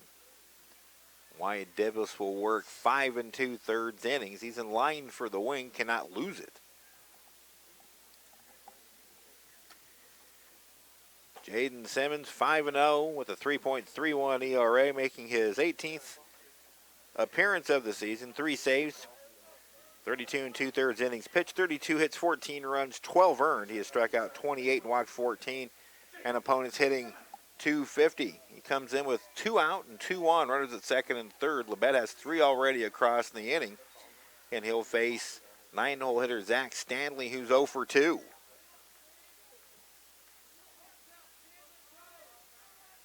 Dragons led at 7-1. Now time call momentarily as Scott Wolverton will run through the defensive signs. Labette now with 8 hits in the game, 4 in the inning. The pitch. First pitch swing popped up. Brady Hoover trying to find it in foul territory, tracking it. He makes the catch right near the fence to end the inning. So one pitch, Simmons gets out of it, but a big inning for Labette. 3 runs, 5 hits, no errors, and 2 left. We head to the bottom of the 6th inning here at Hobart-Detter Field. Our new score, Dragons 7 and the Cardinals 4.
Nine, 1-2 here for the Dragons in the 6th. Schaefer, Cooper, and Hellman.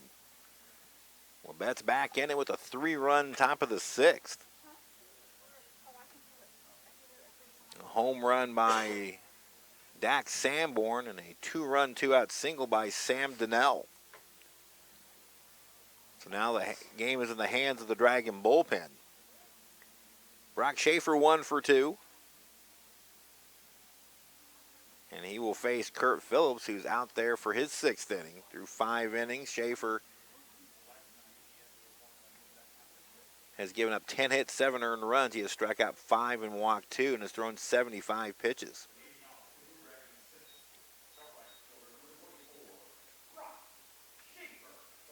Still trying to keep up to date on all the other scores. We'll keep you up to date as soon as we get them. Denny Steckline down the way is madly searching Twitter. You're madly searching Twitter for scores for updates. Schaefer's first pitch swinging popped up. That may have gotten the back of the helmet of catcher Sam Donnell. You heard the foul tip, then you heard another crack. I think the backswing of Schaefer, and he's got a long backswing to begin with, may have got Donnell in the back of the head. With the skull cap on, he's fine.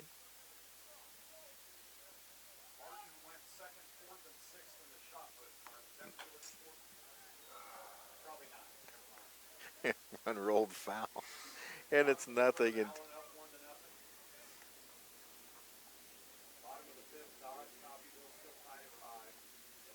Allen leads Barton 1-0, bottom of the 3rd, up in Great Bend. Barton has that 1-0 series lead. Dodge.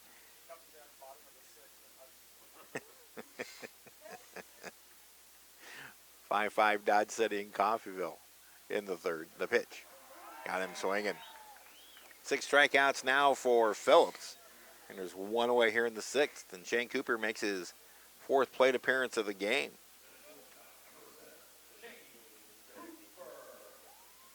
This is Cooper's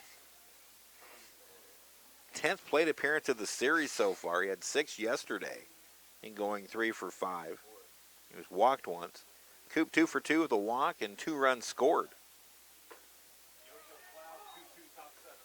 Neosho Cloud County 2-2 top 7 in Chanute. It is still a sight of some consternation for the 2008 Blue Dragons. Pitch outside. Dragons lost a 3-game series there in 2008.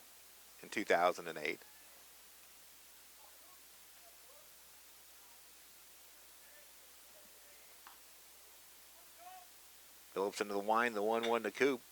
Popped up down the right field line. Merriman and Sanborn giving chase. Merriman near the line makes the catch. And there's 2 away. Now Michael Hellman. Hellman has doubled, tripled, and singled. Scored once, driven in 3.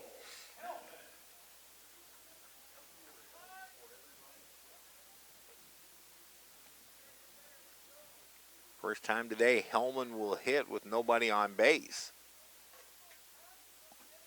Now 106 hits for the season. Takes a strike. Phillips has given up 7 runs and 10 hits, but he has thrown well in stretches. The pitch. Big cut and miss at a high fastball, and Hellman's down in the count 0-2. Kaysher won during the last cycle for the Blue Dragons. Cole Donaldson last year in this same opening round of the Region 6 playoffs against Independence. Hellman just a home run away from a cycle. And he drives one to center field. Stanley toward the gap, and he makes the catch. Quietly, the Dragons go 1, 2, 3 in the 6th. We head to the 7th at Hobart-Detter Field. Hutchinson 7 and Labette 4.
Top of the order for the Cardinals in the 7th. Steve Carpenter with you from Hobart-Detter Field.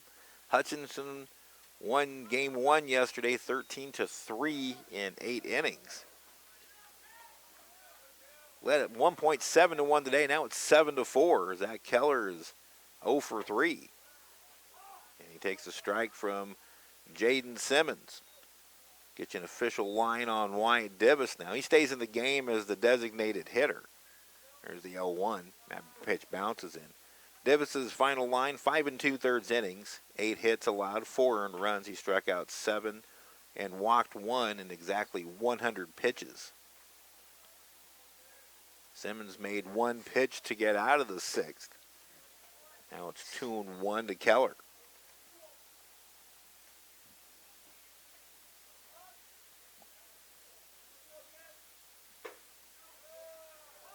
Fastball from Simmons, strike called. He loves to get up, get the ball, and go again. 2-2 pitch. Curveball just missed. Full count.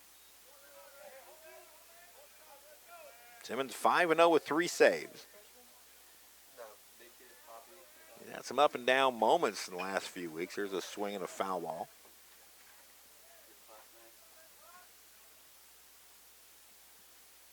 Dragons with 3 in the 2nd, 4 in the 4th.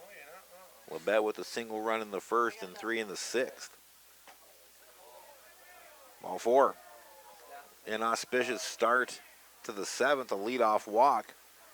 How many times over the last month have we seen leadoff walks come around to score?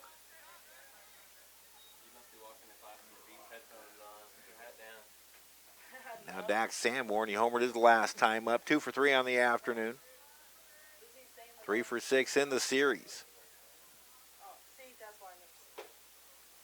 Late on that.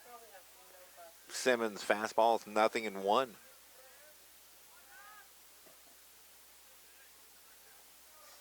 Jaden last week made a barehanded stop in the dugout on a line drive foul ball. Fastball settles outside and it's 1-1.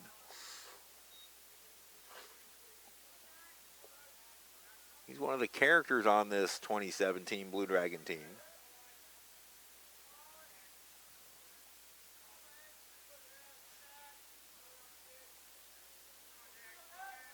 pitch. In the dirt, good block by Wolverton, and it's 2-1. Jaden simply overthrew that pitch. Looks like Dayton Lane starts his loosening up process in the Dragon bullpen.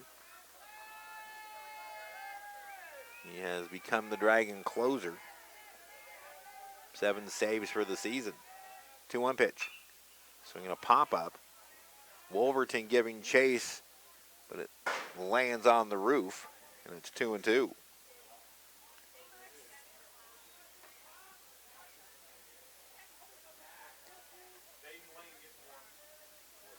Seven runs, 10 hits for the Dragons. 4 runs, 8 hits for the Cardinals.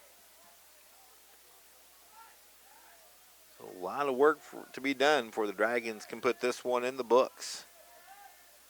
2-2. Misses wide, and once again a full count. Early in the season, Simmons was right on top of his command. It's just been the command that's evaded him a little bit lately. 3-2 pitch. Fly ball down the right field line. Schaefer on the run into foul territory. He slides and cannot come up with it. Long run for Schaefer, and he actually got to it to try to make a play.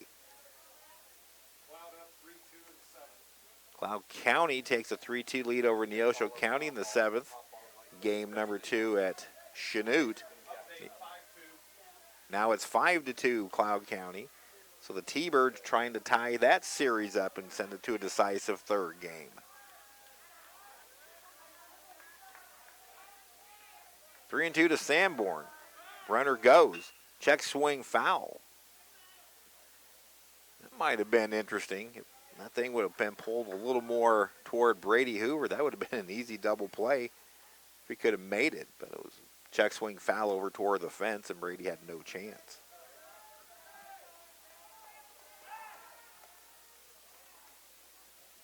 Simmons goes over to first to recognize Keller. Keller 10 for 10 in steals. Doesn't go this pitch. Another one popped up into foul territory. Hoover shading his eyes, and it drops foul in front of him. He heard Wolverton coming. I thought he had a gauge on it. But almost like as Wolverton got closer, he heard the footsteps. He broke off pursuit. Brady not happy with himself, but it'll be another 3-2 pitch to Dax Sanborn. He's pretty mad at himself. Keeps looking up skyward. 3-2. And one's hit well to left center field. Morganson and Hackle both on the run, and it drops in between him to the warning track. Keller will be waved around. Here comes Cooper's throw. Not nearly in time, and it's 7-5.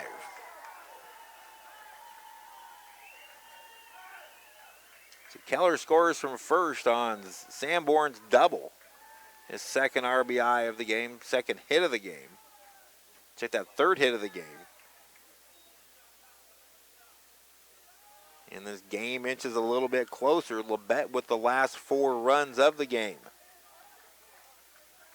Now Colton Schenker, 1 for 2. He singled and scored his last time up in the 6th.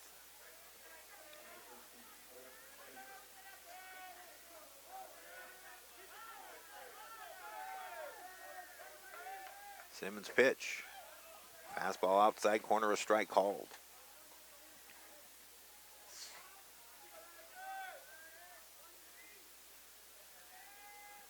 Dragons were comfortably up once 7-1. Now it's a ball game. Tying run is actually at the plate now. Breaking pitch misses low for a ball, 1-1.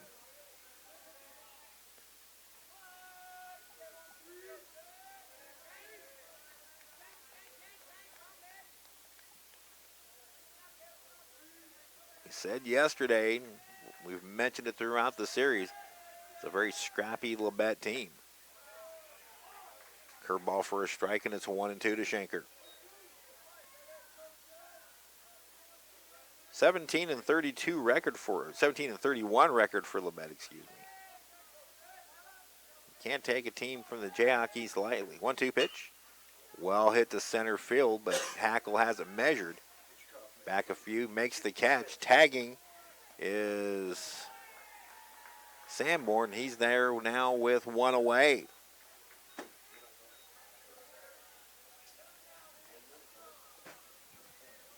So now Israel Trevino becomes the potential tying run at the plate. Trevino 0 for 3. 2 flyouts to left and then a ground ball to third base. Infield back at all positions. They'll give up the run for the out, will the Blue Dragons. Good breaking pitch from Simmons on the inside corner for a strike.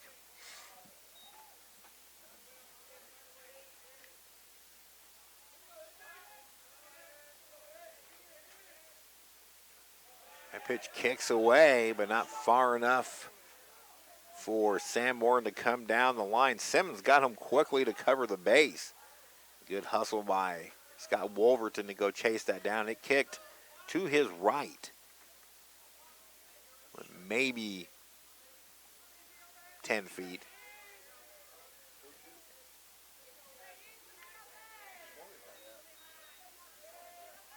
Here's the 0-2. Just missed inside, 1-2.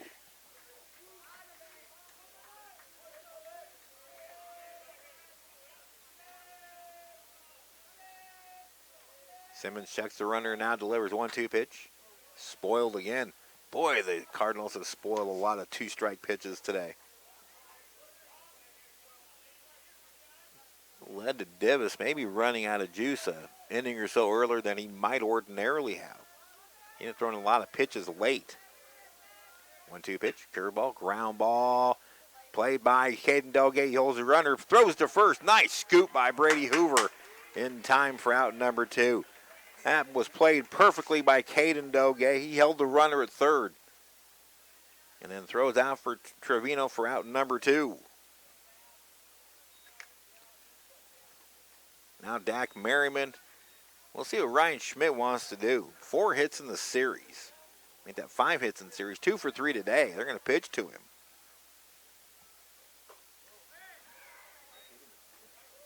Ball 1. Merriman now 5 for 8 in the series. Curveball, that one's in there for a strike.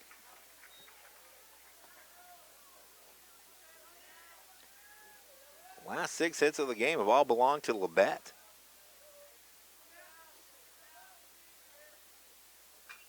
Fouled back to the screen. Simmons a strike away from getting out of it. He's ahead in the count 1-2. Dayton Lane ready in the Dragon pen.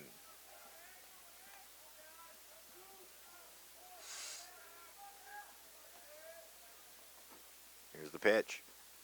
And the dirt kicked up the line.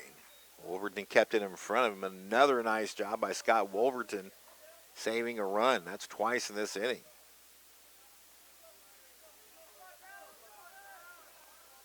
Now 2-2 to Dallin Merriman.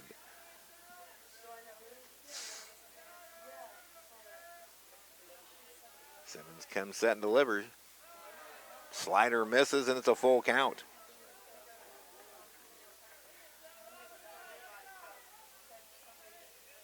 Once again, this is the 3rd time in this inning that Simmons has gone full count to a batter.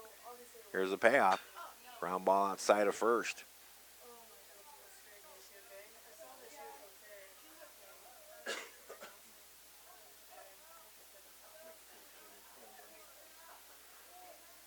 Jade needs a good pitch here.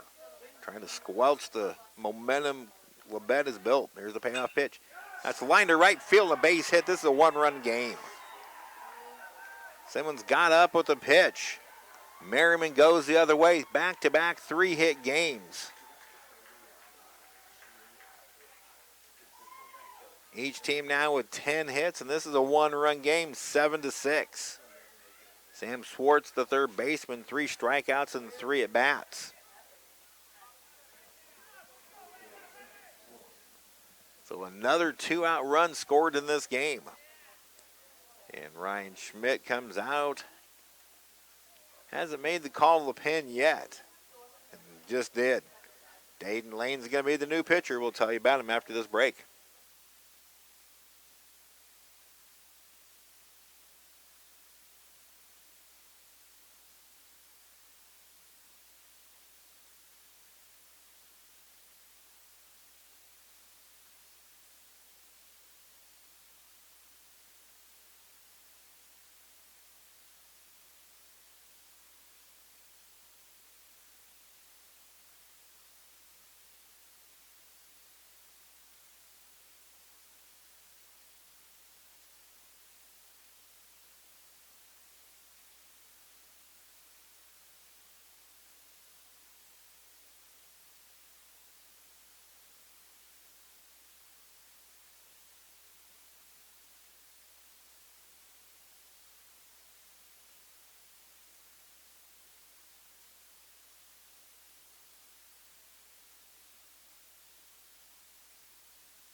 of College Station, Texas, right-handed freshman Dayton Lane is going to be asked for a 7-out save.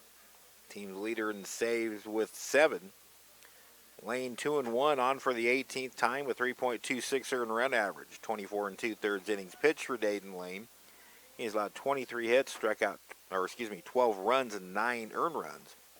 He has struck out 31 and walked 14, and opponents have a 242 aggregate batting average against.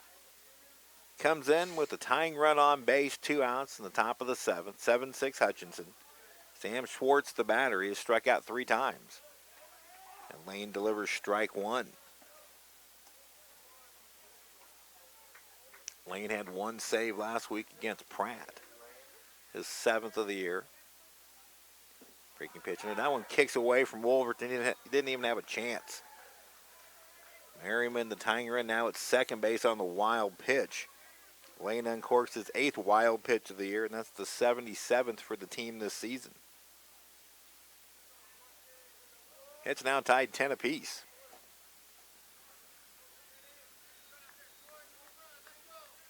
Labette with 5 consecutive runs.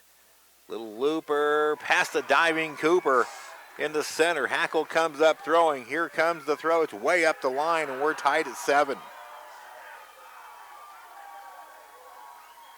Schwartz hit a breaking pitch up the middle. Not very hard hit, but just out of the reach of Shane Cooper.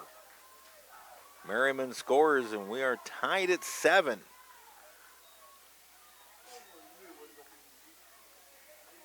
That is now 6 consecutive runs scored by the Cardinals. Kendall Jeffers will be the batter. He drops down a bunt along third. That's a good one. Fielded by Lane. He throws on, not nearly in time, a bunt single. Jeffers caught the Dragons napping on that one. So now a go-ahead run in scoring position with 2 out. And the guy who really brought the game close, Sam Donnell, a 2-run single in the 6th, is back up again. 7-7 our score now. The pitch. Over but low ball 1.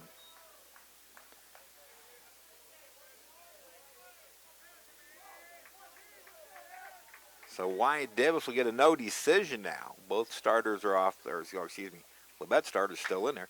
There's a ground ball left side. Big hop for Coop. He goes to third for the force to end the inning. Pretty smart play by Coop with the play in front of him. 3 runs on 4 hits for Labette. They've tied it up and have left 2. It reached the 7th inning stretch at Hobart-Detter Field. Our new score, Hutch 7, Labette 7.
Seven, bottom of the 7th inning. Kurt Phillips heads back out. He's battled. Logan Portis warming up. It's warmed up several times in the Labette pen. Aaron Keel goes with Phillips, who has silenced the Dragons the last 2 innings. Morganson, Hackle, Hoover, 3, 4, and 5 here in the 7th. Labette with 6 unanswered to tie it.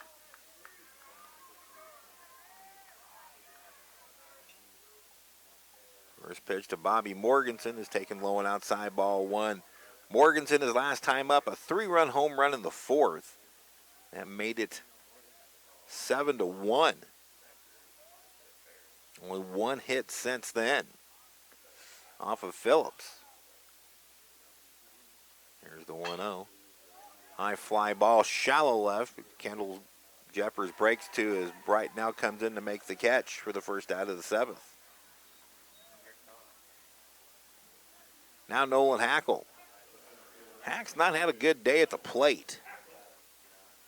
He's hit into a double play and has 2 infield pop-ups.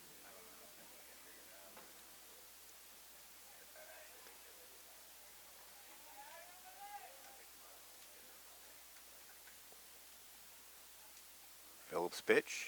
Slider taken inside, ball 1. So far in this game, Labette is 8 for 13 with 7 2-out RBIs. The Blue Dragons, 8 for 12 with 7 2-out RBIs. 1-1 to Hackle. Swung over the top of that changeup, way out in front, and it's 1-2. 89 pitches for Phillips. He's getting up 7 earned runs on 10 hits. He struck out 6. The pitch. Got him swinging. 2 away now. Phillips has retired 6 in a row, and Brady Hoover will be the batter. He's 0 for 3.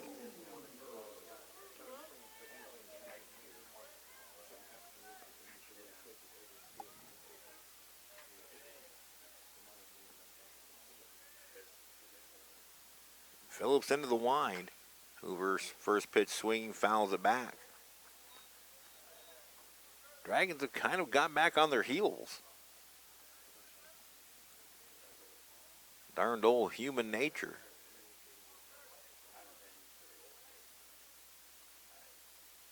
Phillips steps off and climbs right back on.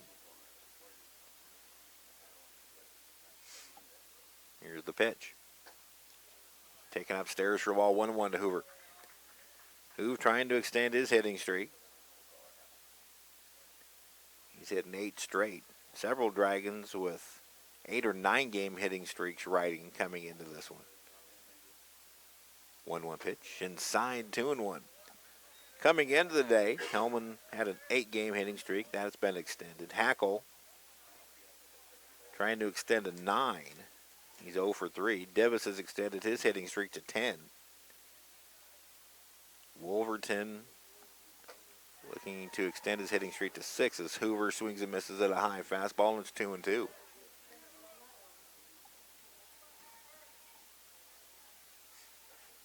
If there's a third game, it'll be at 1 o'clock tomorrow. We'll be on the air at 12:45. Labette fans want to see it. The Dragon fans don't. 2-2 pitch. Got him swinging. And Kurt Phillips getting stronger as he goes on. 3 up and 3 down for the Dragons in the 7th. We head to the 8th, all tied up at 7 apiece.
Dragons trying to stop the Cardinal momentum. You've scored 6 unanswered. And this game is tied 6-6. Dayton Lane back out to the mound. It's Stanley Keller Sanborn 9-1-2 here in the Labette 8th.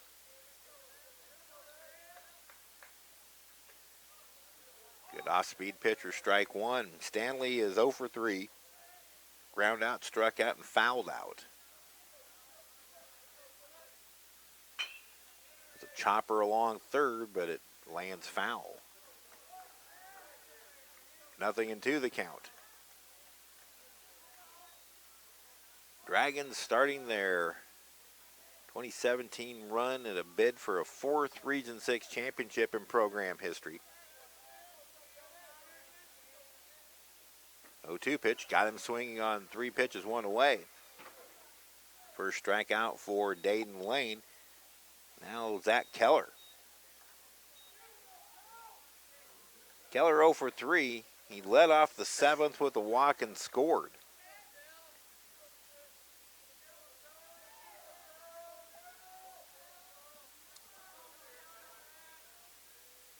Lane's first pitch in there for a strike.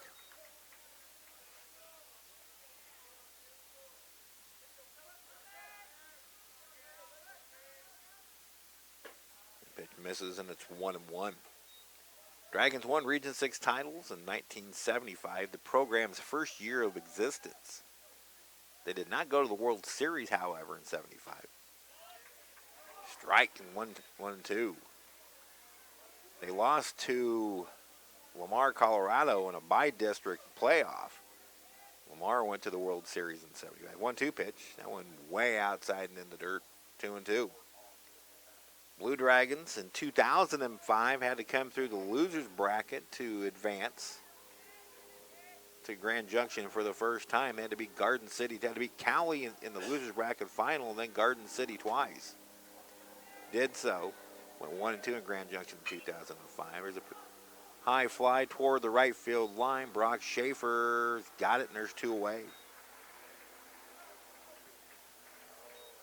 And then 2010, still one of the most memorable single events I've ever covered in my 30-some-odd years of professional sports writing, sports information. That magical month-long run that started on a Saturday morning in Overland Park, Kansas. Strike to Dax Sanborn. RBI double his last time up. He's 3 for 4. He's just a triple shy of the cycle himself. Swing and a miss, and it's 0-2. Blue Dragons rallied to defeat Allen County that afternoon. Had to beat Johnson County twice in the sub-regional final. Won the Region 6 final in 3 games. 2 games in extra innings. Then went to Grand Junction and finished 3rd. 1-2 now to Sanborn. The pitch. Swinging a drive to center field, pretty well hit. Hackle going back, he's at the track, and he's got it just short of the fence to end the inning. Sanborn gave it a run. He's swinging a hot bat right now. But the Cardinals go in order in the 8th. We had the bottom of the 8th, tied at 7.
Labette head coach Aaron Keel recognizing that Kurt Phillips right now has the Dragons on their heels offensively. He's back out for the 8th inning.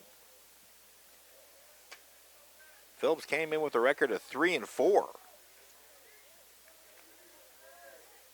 and a 6.71 ERA. Logan Portis is ready in the pen. He's at it several times.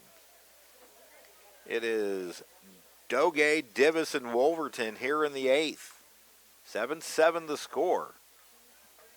Caden Doge 0 for 3 with 2 strikeouts. There you go.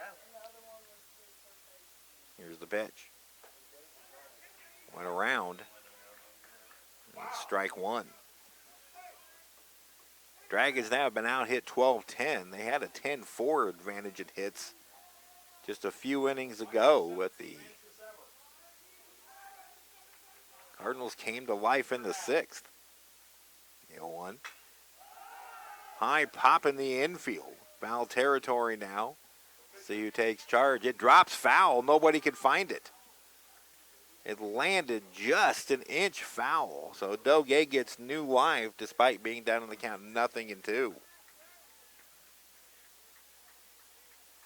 the Dragons catch a break. Let's see if they can take advantage. It is Doge, Divis, and Wolverton here in the 8th, followed by Brock Schaefer.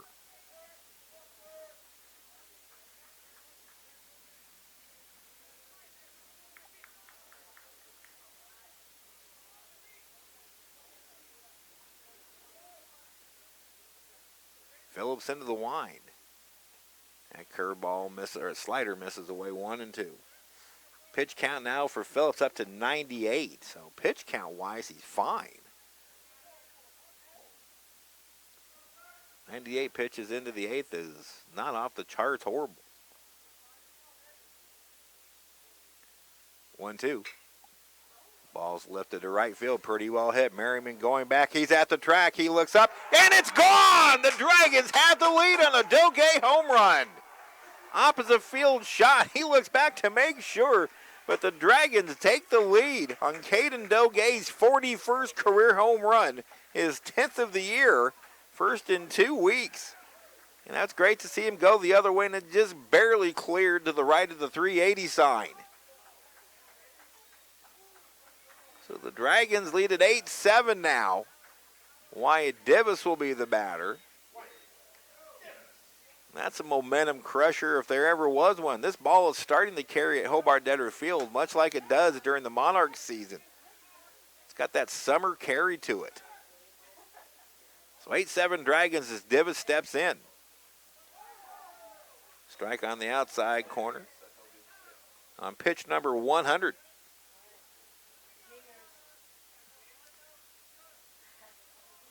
That was the Dragons' 11th hit of the game, second home run of the day. That ball is looped to right field. Coming on as Merriman, it drops in front of him for a base hit. That is now a 3-hit game for Wyatt Divis, his second 3-hit game of the series. And now will be a conference at the mound. Phillips has reached now 99 pitches officially. That's Wyatt Divis's 5th 3-hit game of the season. And the pitching call, or the call of the bullpen has been made. Caden Doge's home run gives Hutchinson an 8-7 lead, and the Cardinals go to the bullpen. More after this break.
Right-hander Logan Portis on for Labette coach Aaron Keel.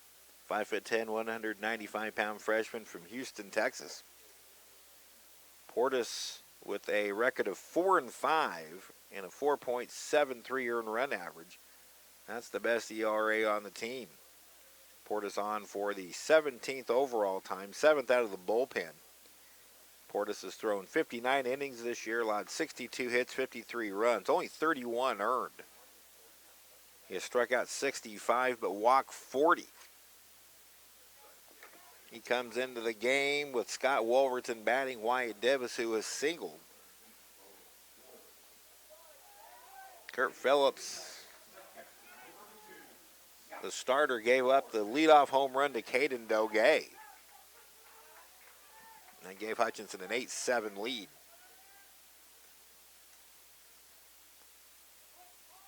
Wolverton showing bunt. Hard crashes by the corners and is taken low ball one.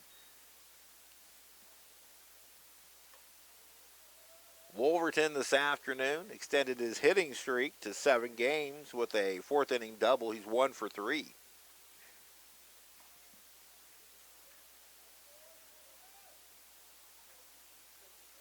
Wolverton has 4 sacrifices here. Bunted along first. It's a good one. Fielded by Trevino, who will take it to the bag himself. And Scott Wolverton drops down his 5th sacrifice bunt of the year. Big insurance run at second base with 1 out.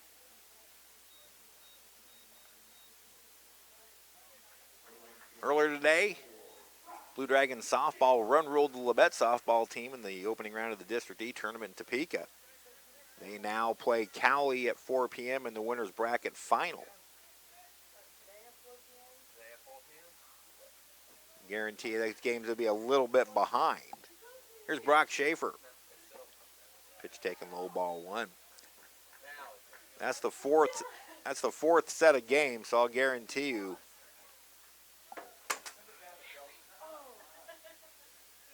trying to take care of a wasp. Let him climb here. Look.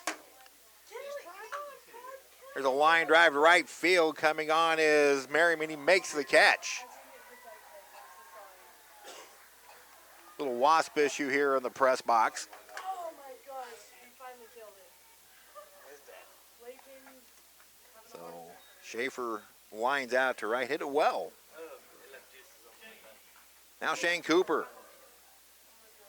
That home run by Doge was the first non-2-out home run of the game for Hutchinson. Coop 2 for 3 with a walk, couple of runs scored. Big insurance run at second base. The pitch taken for a strike. So now when Labette goes up for the ninth, it's 3, 4, and 5. Schneiker, Trevino, and Merriman. Or Schenker, Trevino, Merriman. Coop swings and misses at that offering, and it's 0-2. 3, 4, and 5 up for Labette in the top of the ninth against Dayton Lane, who now will be going after his 3rd win of the year. Hits now tied 12 apiece. Here's the pitch. That stays upstairs, and it's 1-2.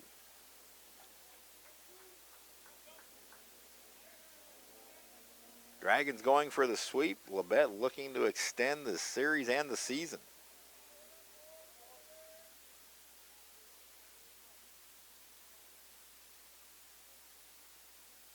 One, two. High fly ball, but it'll get out of play to the right.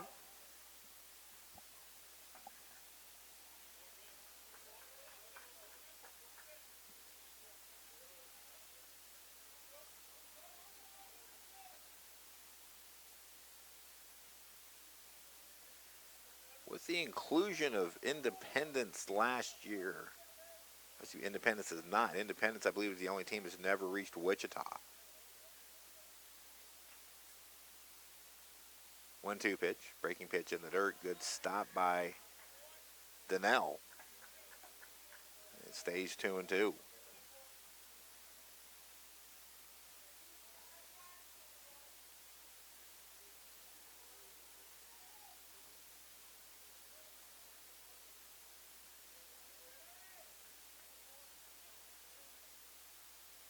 Here's the pitch. Got him swinging. The inning is over.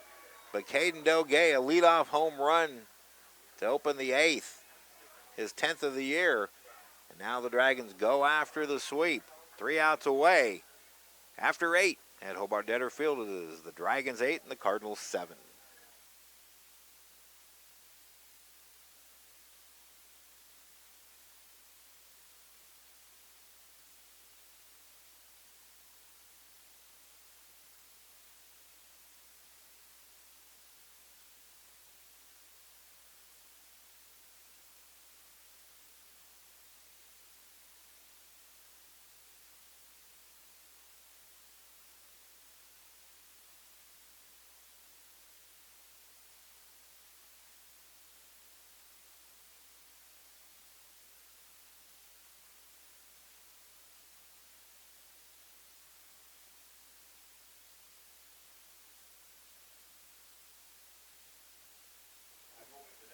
On to the 9th at Hobart-Detter Field. 8-7 Hutchinson, the difference. A Caden Doge home run, his 10th of the year, to lead off the bottom of the 8th.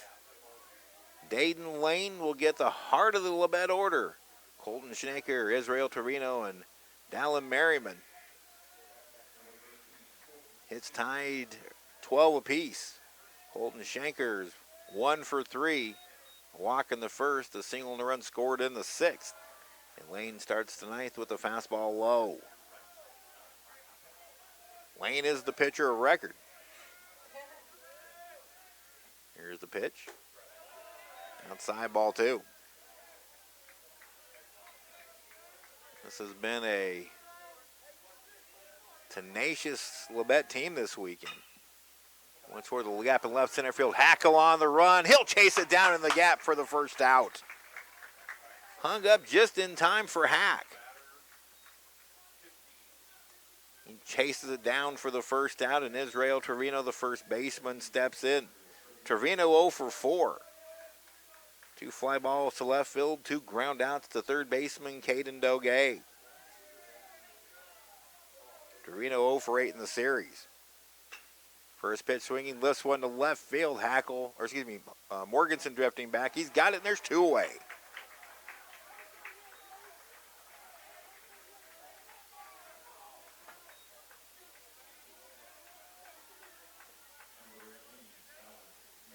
Now Dallin Merriman, 6 for 8 in the series. All 6 hits singles. Merriman has hit 5 home runs, so he's got some pop. Lane's pitch. Breaking pitch, a beauty, a strike called.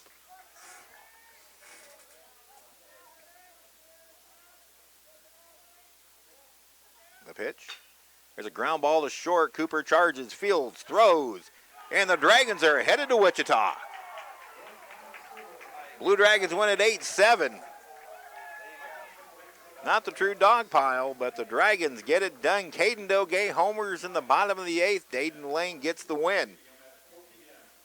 They will now advance to Wichita and will play the Garden City KCK winner at 4 p.m. next Friday. A tremendous effort by the Labette Cardinals, the 8th seed out of the East. But the Dragons move on with the sweep, 8-7. Now we are going to have, before we get away, stay with us, we are going to have some sophomore recognition ceremonies. We weren't able to have them last week because of all the rain. So we're going to get you some, in just a few minutes here, we're going to get set up.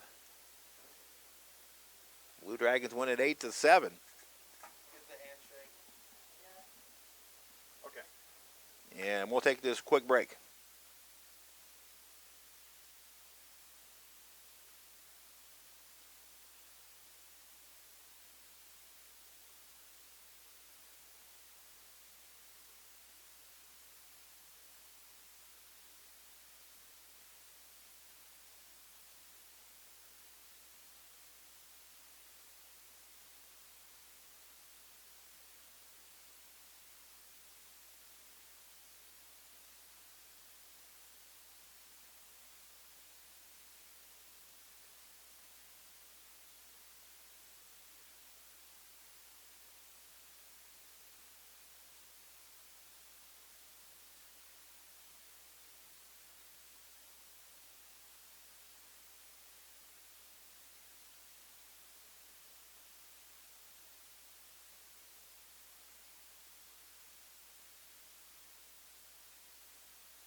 Dragons with a 8-7 victory to sweep the series over the Labette Cardinals, winning yesterday 13-3 in 8 innings.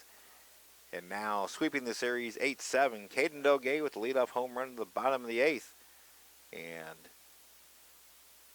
Dayton Lane makes quick work of the Cardinals in the 9th. Let's get to the totals. As we are getting ready for sophomore recognition ceremonies. We weren't able to do this last week because of all the rain and the parents couldn't get in with the shifted schedule against Pratt. But let's get to the totals here for the victorious Blue Dragons, who now set a school record with their 19th consecutive victory. 8 runs, 12 hits, no errors, 5 left on base. For Labette, 7 runs, 12 hits, no errors, 7 left on base. The winning pitcher, Dayton Lane, he improves to 3-1. Kurt Phillips takes the loss. He drops to 3-5. And the time of ball game, 2 hours and 21 minutes. Labette take a 1-0 lead after a half. The Dragons took a 3-1 lead after 2 and a 7-1 lead after Bobby Morganson's 10th home run of the year. We're going to take another quick break and be right back with sophomore ceremony. So stick with us. This is Blue Dragon Baseball.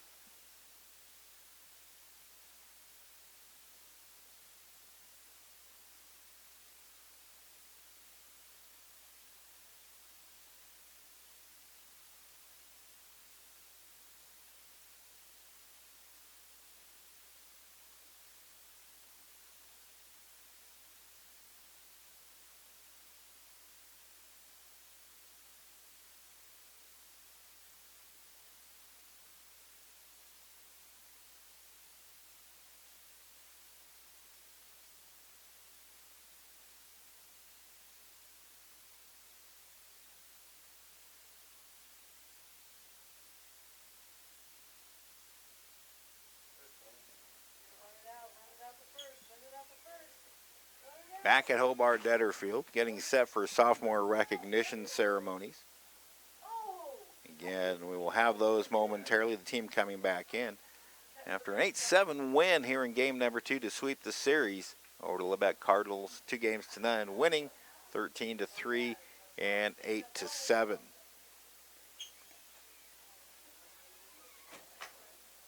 So again, we are waiting for ceremonies to begin. I'll be reading those so you'll be able to follow along and hear everything. A couple of the Schmidt youngsters on the field. Blue Dragons now 8-4 in all-time regional opening round series. One of the young men coming down the line. Here comes the other one. So we're going to get a couple of Schmidts who are scoring, and now a third one has gotten loose onto the field. 2 runs are in, and here comes another. That is not.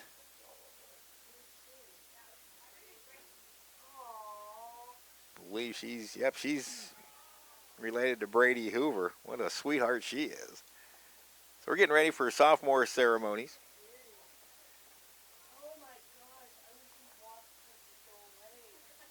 Again, we're just waiting for the signal to get things started. So the Dragons will play the Garden City KCK winner on Friday at 4 p.m. at Lawrence Dumont Stadium in Wichita.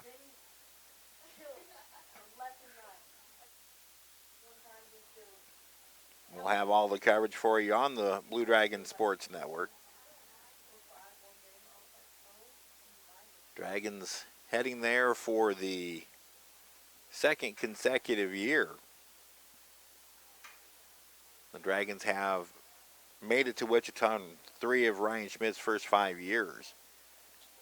First year, they were ousted by Coffeyville in 2 games. Then the Dragons got the job done in 2014. After getting upset in 2015 by Fort Scott, Dragons defeated Independence in 3 games last year, and then have just dispatched of the Labette Cardinals. Labette ends its season at 17-32. The Blue Dragons are now 45-11.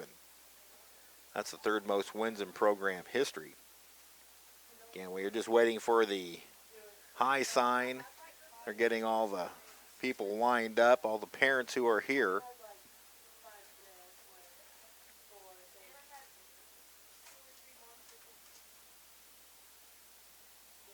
still getting things together down there. Again, this was put together because we were supposed to be done last week against Pratt, but when the series over the weekend was turned to Friday, Monday, several of the parents couldn't make it in.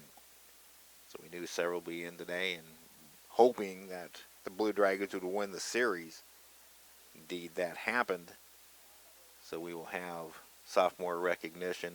I'm just waiting for the high sign from Ryan Schmidt before we get things going.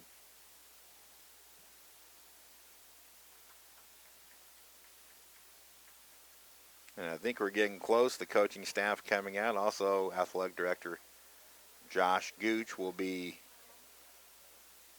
out. Schmidt, he's looking up here. And we're set to go. So should I point it at them? Ladies and gentlemen, I'd like to recognize our 2017 sophomore class. This group of young men will hold a very special place in the hearts and coaching staff, their teammates, and the community. Their play this season has led them to an overall record of 45-11 and a conference mark of 26-6, which includes the 2017 JAC Conference Western Division Championship.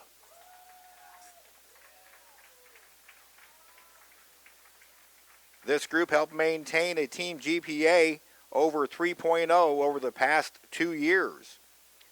All 16 of these young men will graduate from Hutch with their associate's degree by the end of the summer. Their hard work, perseverance, and dedication to Hutchinson Community College have helped to solidify the foundation of success that for the players will follow. Let's recognize the 2017 sophomore class. Number 1, Michael Hellman. Michael is a second baseman from Lincoln, Nebraska. His parents are Tim and Annette Hellman, and his area of study is general studies. Michael Hellman.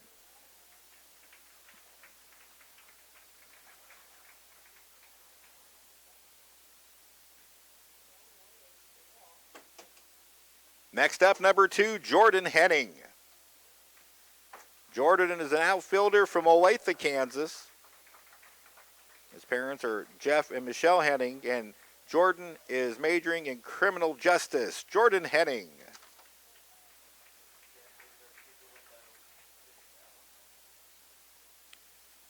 Number 3, Ryan Steckline. Ryan is a first baseman from right here in Hutchinson, Kansas.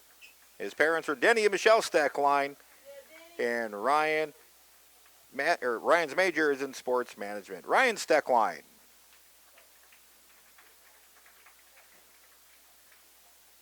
Number 5, Caden Doge. Cade is an infielder from Lake Charles, Louisiana. His parents are Shelly and David, and he is undecided on a major as of this point. Caden Doge.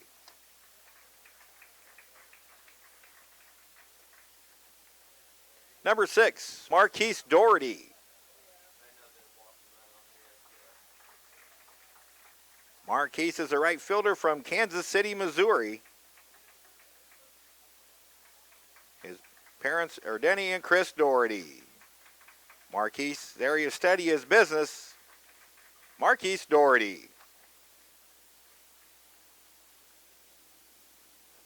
Number 7, Shane Cooper. Coop is a shortstop from O'Fallon, Missouri. His parents are Sean and Shelley Cooper, and Coop is major is sports management. Shane Cooper.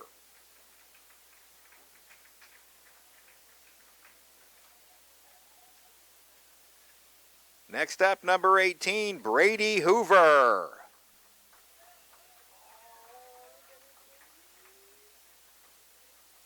Brady is a first baseman from Wichita. His parents, Bob Hoover and Chris Travnicek. He's undecided on an area of study. Let's hear it for Brady Hoover.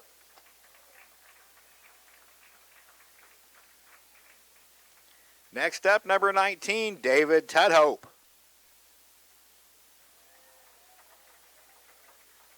David is a pitcher from Overland Park, Kansas. His parents are John and Marilyn Tudhope. He's also being accompanied by sister Alex Tudhope. David is an exercise science major. Let's hear it for David Tudhope.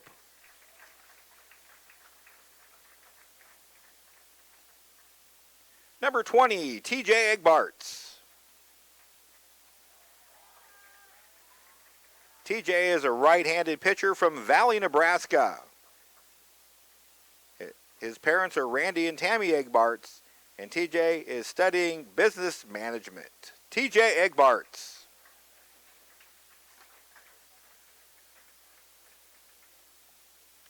Number 22, Nolan Hackle. Nolan is an outfielder from Lincoln, Nebraska.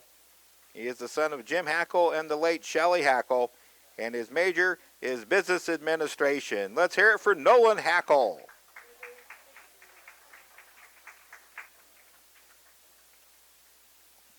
Next up, number 24, Brock Schaefer. Brock is an outfielder from Andover, Kansas.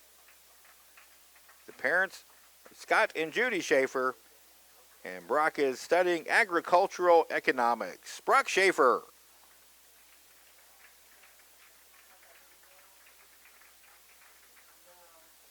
Number 25, Grady Kirkhart. Grady is a pitcher from Lyons, Kansas. His parents are Larry and Margie Kirkhart, and Grady's area of study is general studies. Grady Kirkhart.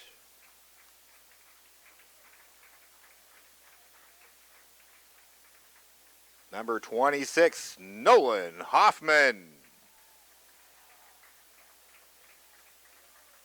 Nolan is a pitcher from Lincoln, Nebraska, the son of Dennis and Helen Hoffman. His area of study is general studies. Nolan Hoffman.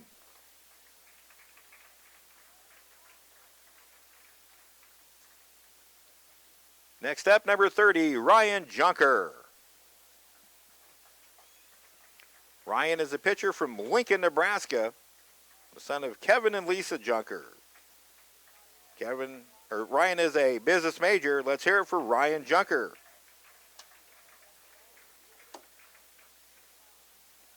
Next up, number 34, Will Irvin.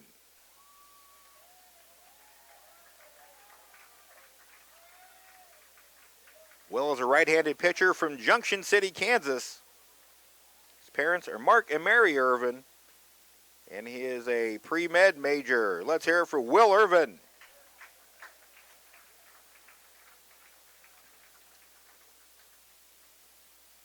Next up, number 36, Jaden Simmons.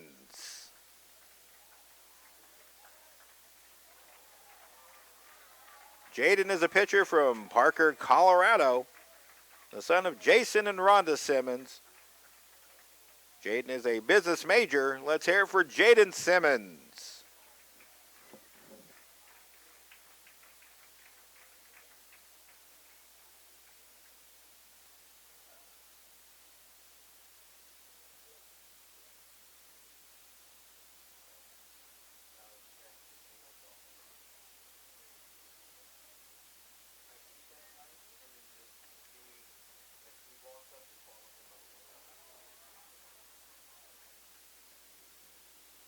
Everybody, please join us in recognizing these extraordinary young men. Ladies and gentlemen, your 2017 Blue Dragons sophomore class.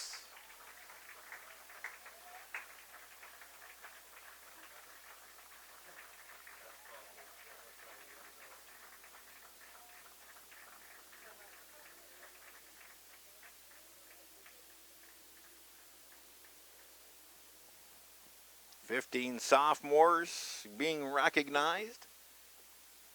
And their season is not done yet. They're headed to Wichita, the number 4 ranked Blue Dragons. Now winners of a school record 19 in a row. After a series sweeping 8-7 win over the Labette Cardinals. Tremendous effort by the Dragons as they will be the number 1 overall seed going into Region 6 next week. So Dragons get it done. They get the 2-game sweep now. We'll be off until next Friday. Ryan Schmidt's going to talk to the team and do a little celebrating. And you can try to find all the scores once we get off the air. You can find them all at the Jayhawk Conference website, kjccc.org. Go to the baseball section, playoff section. You should be able to find the scores there. But that's going to do it from Hobart-Detter Field. Our final game here of 2017. The Blue Dragons this year wound up 27-5 on the home field. So a tremendous home season. They get the victory by the series victory by the scores of 13-3 and 8-7. That's going to do it from Hobart-Detter Field. My thanks to Brandon Sams and the video staff. Also Denny Steckline for stepping in. We will talk to you again next week. If you're not done with the Blue Dragons, you can switch over to the softball link. That game yet to start between Hutchinson and Cowley. But Kobe Comley will have that game coming up from Topeka in roughly about 20-25 minutes if they're on time. But that's it for now from Hobart-Detter Field. We'll talk to you again next Friday from Lawrence Dumont Stadium. Final score here, Hutchinson 8, Labette 7. They sweep the series 2 games to none. Until then, Steve Carpenter. So long, everybody.